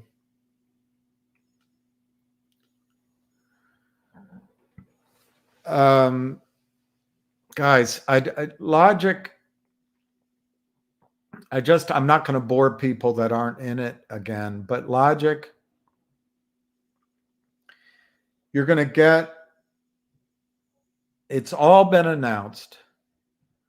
Logic has sold its data logic to Aubrey SPAC in exchange for 11,400,000 shares. Those shares currently are trading at $11 a share. If you multiply that out and divide it by approximately 100 million shares for Logic, it's about $1.20 a share, give or take. Those are the facts, Jack. You're going to get that. The shell is being shorted, but I just keep saying the same thing over and over again. Logic is going to have a reverse merger candidate, and they're going to pick the best of the bunch that they see for that. We'll find out. Will it come before the vote on October 23rd or afterward? I would have to say at this point, it looks like it would be announced afterward.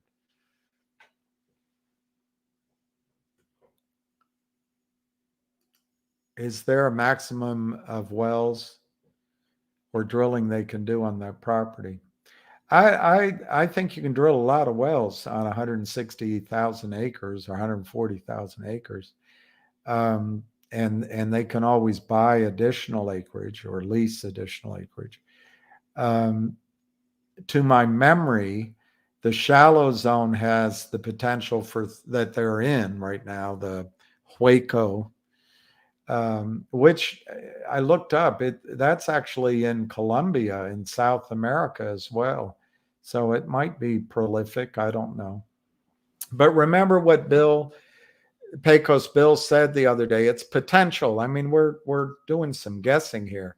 But if they do a pattern of 5 to 7 wells, that could produce 200 barrels a day pretty constantly. 200 barrels a day. I mean, let's just use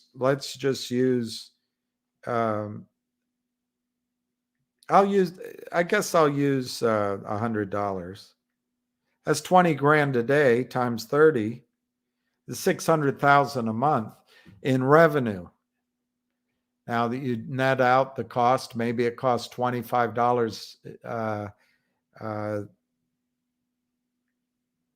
to lift it, find it, produce it.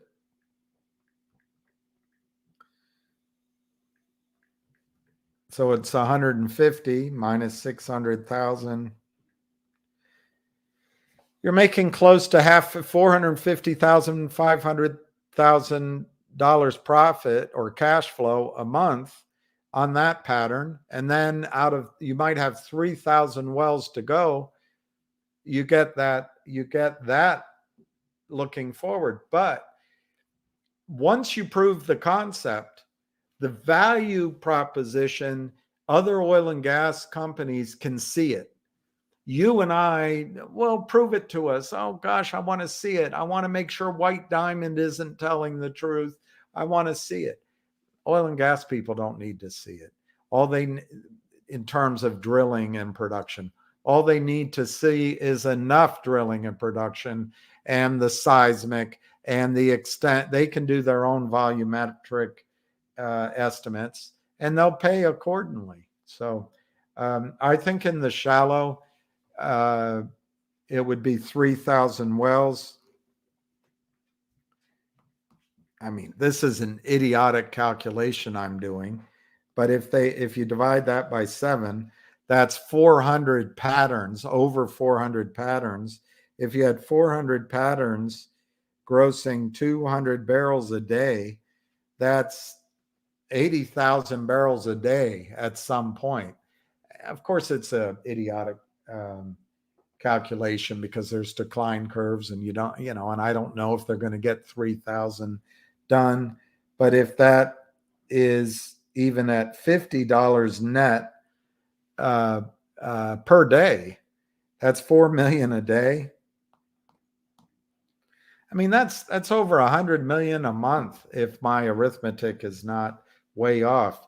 But the point is that that's on the shallow.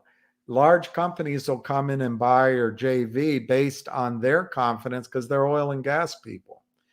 The deeper wells, I don't know that they know how many, the extent of the zones, but I would imagine there would be hundreds, if not thousands of wells being able to be drilled in the deeper zone targets as well. So it's a big project.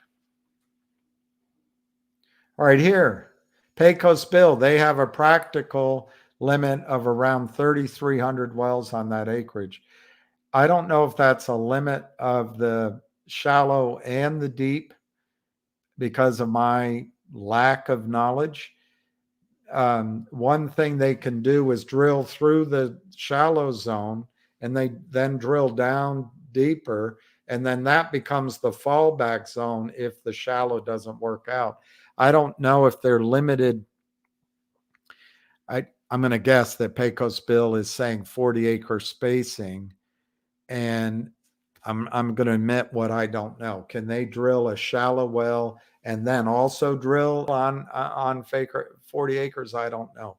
The other thing I don't know is if you drill a shallow well vertical, can a horizontal well off a pad go sort of in a Christmas tree formation? Can it then weight deep access all those deep zones? Obviously, fewer wells drilled to access more reserves. Hang on one second. Hello? Yeah, I am. Do you want to come on? All right, hang on. Hang on. Darn it. Hang on. Okay. Speaker. Okay. The hamster wants to speak to you guys because he knows I'm boring you. All right, so we're here. Mark is doing his segment of the movie, and I have to tell you, he's brilliant, and he attacks it a different way than everyone else, and I think we're lucky to have him around. You should follow him. I think there's a lot of good things coming up. I can't disclose because he's actually in litigation with a lot of these people. Just to touch base, someone just texted me, the borrow rate's 115% now. If the borrow rate's 115, which means what they're offering you, that number's got to be 300%. All right. The shorts are adding. He said the real short is now 2.7 million. I guess that's real time. Wow. That's from Bloomberg. So a Bloomberg terminal, I guess. It's at 2.7 million. All right. So these guys are pressing, doing everything they can, trying to pile on here. It's not going to last too long. All right. Mark is going to attack the short and distort report that Frankie Nez has reported on. And that's coming to a head, amongst other things. So, again, from the law offices, this game is really heating up, and the movie crew is doing their production, and they're well versed. I gave them a bunch of new tidbits they didn't understand, but this is going to be hard hitting. All right, so if you're a criminal, your name's going to be in lights, and it's going to be brutal. All right, William, you have any questions? Because I'm going to go because there's I want to make sure these guys get all my information. No, I don't see any immediate questions. I think I'm just commenting. I think the fact that the real short went up to 2.7 is incredible. What do you think the price would do if they just covered that position? If they stop selling, the stock will be $13 to $15 in a block. If they couldn't sell more and they covered. That's what we said. Once they take their foot off the landmine, it blows. Right. That's what's going to happen here. Right. They're terrorists. They're not the terrorists that was the cannibals that you're seeing in Israel, but these are financial terrorists destroying Americans, destroying your lives. We have to stop it. Right. If people on this phone, and I urge you, make a $5 donation, join the team, be part of history, because when this film comes out, it will stop this naked short selling fraud. We will expose the SEC, and they have no choice but to go after the criminals. Right. All right. So the heat is going to be on. It's going to be hard hitting with facts. No, we don't need people crying they lost money. That's a different film. All right. That's not this film. Are you about to be interviewed? Who the hell knows? I don't know. I already educated everybody in 10 minutes on more stuff that they never knew about. So I'm bringing in everything I have. I'm dropping all my knowledge here. Everyone's going to understand it. So if I drop dead or die on the way home, everybody's got it. All right? Oh. Okay. Well, thank you. Right, we'll talk later. later. Yeah, we'll talk later. Keep Thank you. spreading the information. Don't be boring. Stand tall. Listen, one thing you need to understand, and this is a point everyone needs to understand. If you go on Yahoo and put in GameStop, all right, do it on your computers, go to Yahoo, go to GameStop, and on that bar, you'll see the holders, HOLDES. Click on that, and you can see the percentage ownership owned by institutions. Remember, institutions have to file that they own the stock. And that is only done in big cap institutional names like GameStop.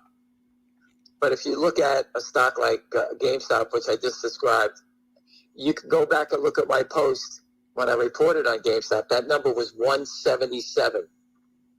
Today it's 33. So it was 177 when the stock was 3 3/4. That means the institutions were piling in. Okay, institutions were piling in. The stock went to 500, and now it's back at 16. That number is 33%. That means everybody who was in it as an institution, when the stock ran, they sold it. Do you understand that? Yeah. So that shows you that this was not the what do you call them? The apes, whatever the hell they were. What is it? GameStop apes, whatever it was. Right. They had nothing to do with that squeeze. That was institutions. You know, I just read They labeled Roaring Kitty as the savior. Him buying 20,000 shares and selling it wherever the hell he did it. He couldn't move the stock, move the needle a crumb. Roaring Kitty. Listen, he's a great guy. He made a lot of money. Good for him. Yeah. But he couldn't move the needle at all. Just like you're watching in Fngr motion, all the retail people we have here, how hard has it been to move that needle? Yeah. It's impossible to do. Institutions. When institutions come in, that's the real money. That's when you break the shorts. I showed you 177. It's 33% today. If you look at RH, I think the number now is 105% of the float is owned by institutions. That doesn't have a big retail name, RH. It's not a retail stock. So that number it can't go much higher. But a GameStop was a retail stock. So you have the filing funds, the institutions, I mean, they owned 177. Retail at that time in that stock probably owned 50% of it. And then you have non-reporting hedge funds or funds that don't report their holdings. That's probably another 30%. So that got it up to 177. It was enormous. It was probably 250, 260. That's how you can get the information without the SEC stopping it. We can't get that information in finger motion because we don't have institutions in the stock that file. Ah. Do you understand? Yeah, that's very interesting. It makes sense. Right? That makes sense. I figured that out when I was at a strip club. A stripper told me that. I gave her $10. She gave me that information. That's back. when you were collecting naked shorts. That's when I was teaching about naked shorts. Anyway, listen, I'm still at the law office, and I'll speak to you later. All right. Thank you very much. Thanks. All right. This question, Anderson Savage. Actually, if you think about it, you'll figure out that what they're buying, they are buying the investor shares, no doubt, but they're buying it to cover their short position, so they won't own any shares after the purchase is made, at least in that transaction. So there's nothing to lend out. It is confusing, and that's what they count on. Is it possible the hedgies will jump in? Yes. There's two aspects to that red hook. One is that as it goes up, shorts will just start selling when they see it go up. And then as it goes up further, they'll panic and cover. So it adds to the volatility to the upside. But at some point, you're exactly right. They will sell, they'll test the market, and then it'll go down more quickly than it went up. My theory is, always has been, that stocks go down more quickly than they go up because they've already been there. People can perceive that the stock price can go down. It's hard to perceive it going up. Are we going to have time? I don't know. I hope so. That's gonna be a dance, Don't hold finger too long because I want to go by. It'll be a dance. All right. So anyway, I think what I'm going to do, it's 1:19. Sorry, 1:15. I'll go a little bit longer, but I think I'm going to break for lunch, and I would love to set something up. One of my goals that I've told Busy Brands, and he's helped me, and I'm stating to all of you guys, I would like to get information out there with the help of Pecos Bill, because he's great and he understands it. Maybe one of the other players in NextBridge, and get information to you so that there aren't people out there considering suicide, that there aren't people out there despairing every night.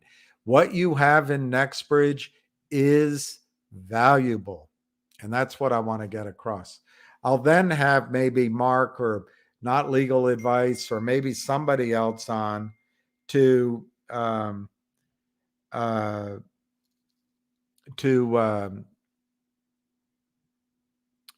let you know that the system is going to have to settle with you on the basis of that value of NextBridge. Problem is, what I can't offer you is that any of it's going to happen soon. So I think if I can convince you that you are going to be rewarded for your investment in MMTLP or Torchlight or MMAT distribution as it was, then maybe that despair can leave. I just want that despair to leave you. All right, let me, Busy just sent me.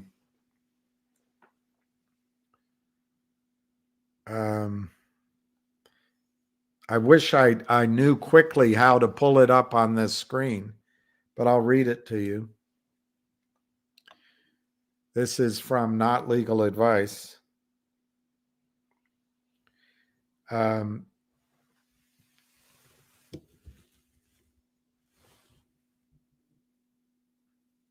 Busy Brands. I know that's not very clear.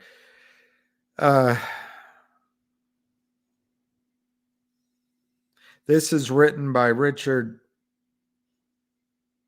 Hoffman. He says, Dear Sir, Madam, I represent the interests of Busy Brands. Please direct all future communication to my attention. And Busy's giving me the permission to read this. Why do lobsters and shrimp have a hard time eating at dinner? Because they're shellfish. I don't know. I'm trying to remember his humor. On or about 10/3/2023, there's a typo, in a grossly reckless manner, this is written to Crappy Barra Research, you repeatedly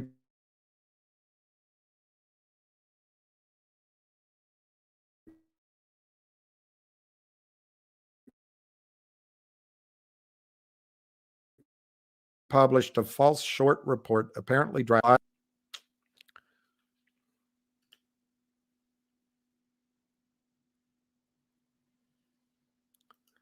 Yeah, my system is set up perfectly, except it freezes. I've got to get a new computer. Okay, now, and this, you can hear me. I think you can hear. Let me hold this over here so I can tell if it's reading. Now, and this is directed specifically to Benzinga and TD Ameritrade.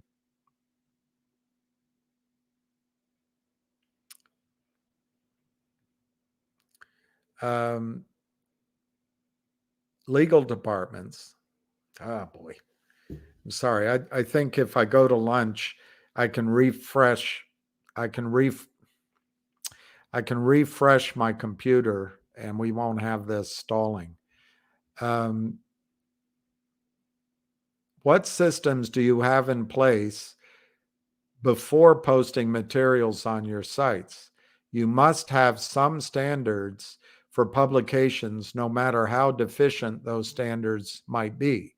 I am certain you would verify the history of the specified author when the report was drafted, the outright conviction in the report and conclusions, bias, and depth of the track record, and other such factors before publishing, now thousands of times.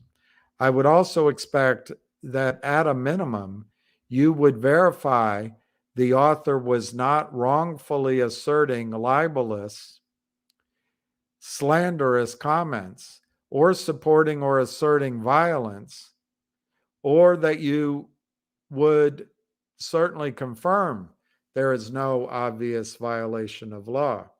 So after 10/3/2023, no typographical error here, as a result of the repeated publications by you of the false and defamatory Capybara report, the person known as Busy Brands has suffered extensive damage to his reputation, substantial emotional distress, had his earnings capacity diminished.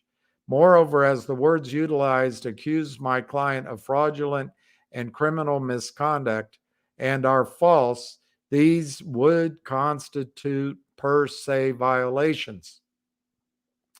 As a result, damages will be presumed.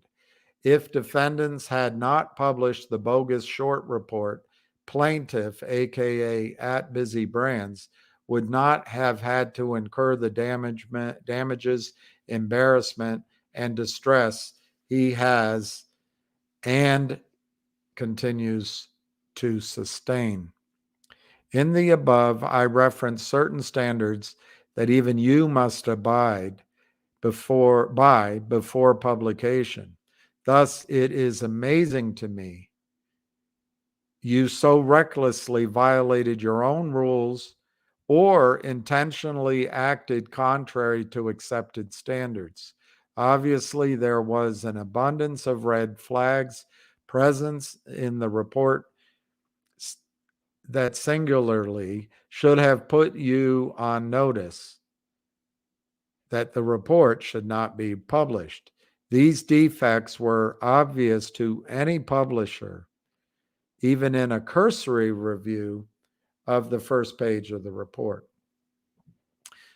For example, there is no named author, there is no specific date, the track record of the site, without identifying the specific author, is not only extremely limited, but wholly sparse.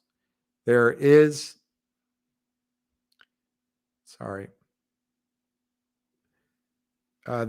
no conviction stated in the short position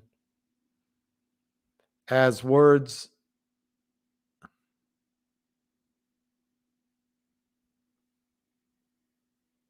There is no conviction in the stated short position as words like believe are utilized without proof. Any asserted purported claim is not asserted with any concrete proof, but instead is clearly and obviously based on pure speculation.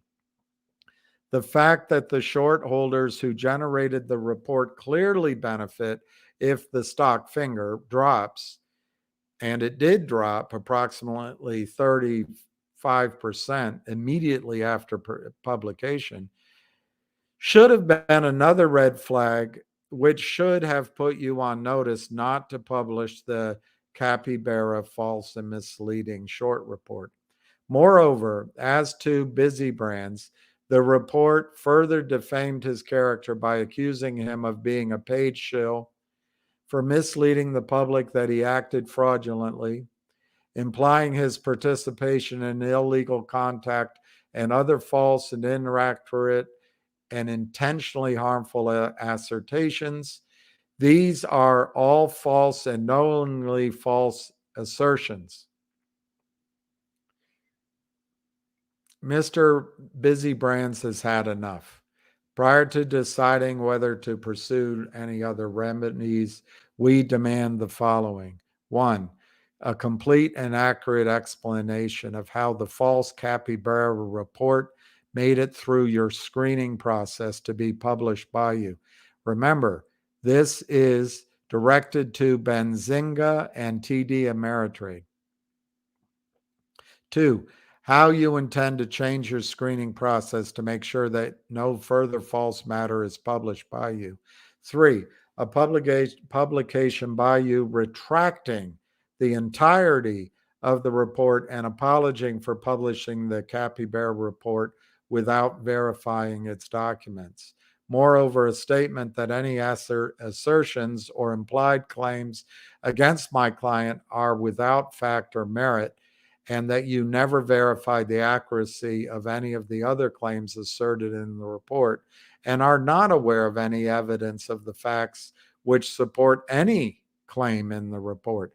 4, an explanation of what you intend to do to penalize or seek relief against capybara research. You have until the end of the day, 10/14/2023, to respond to this before we act otherwise. Thanks. Richard Hoffman, attorney at law.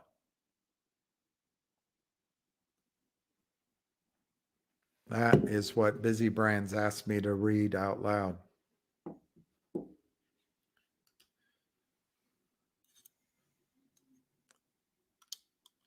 Okay, so Pecos Bills answers the question about the water to Brett Montgomery. Most products are not commercially viable.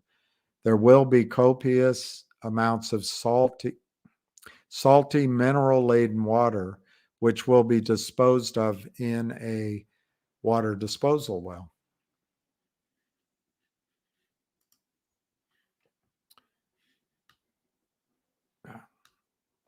Okay. Yeah.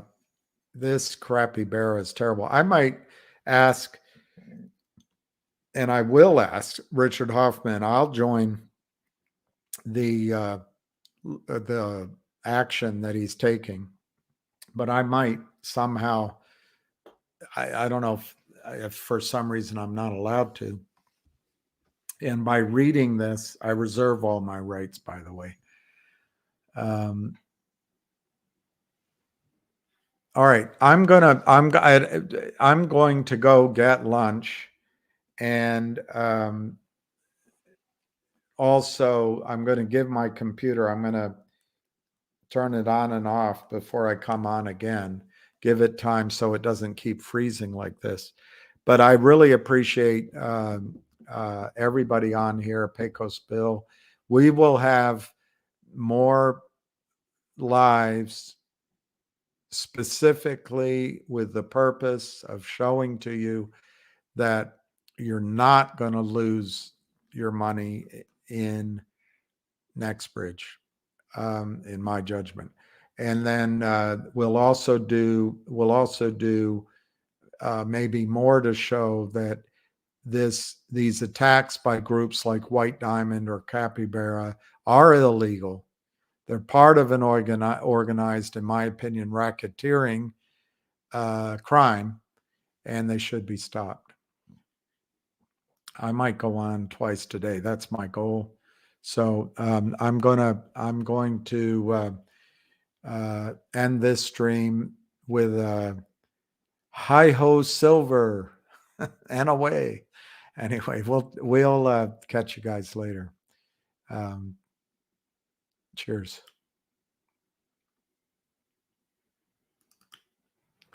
It's not ending.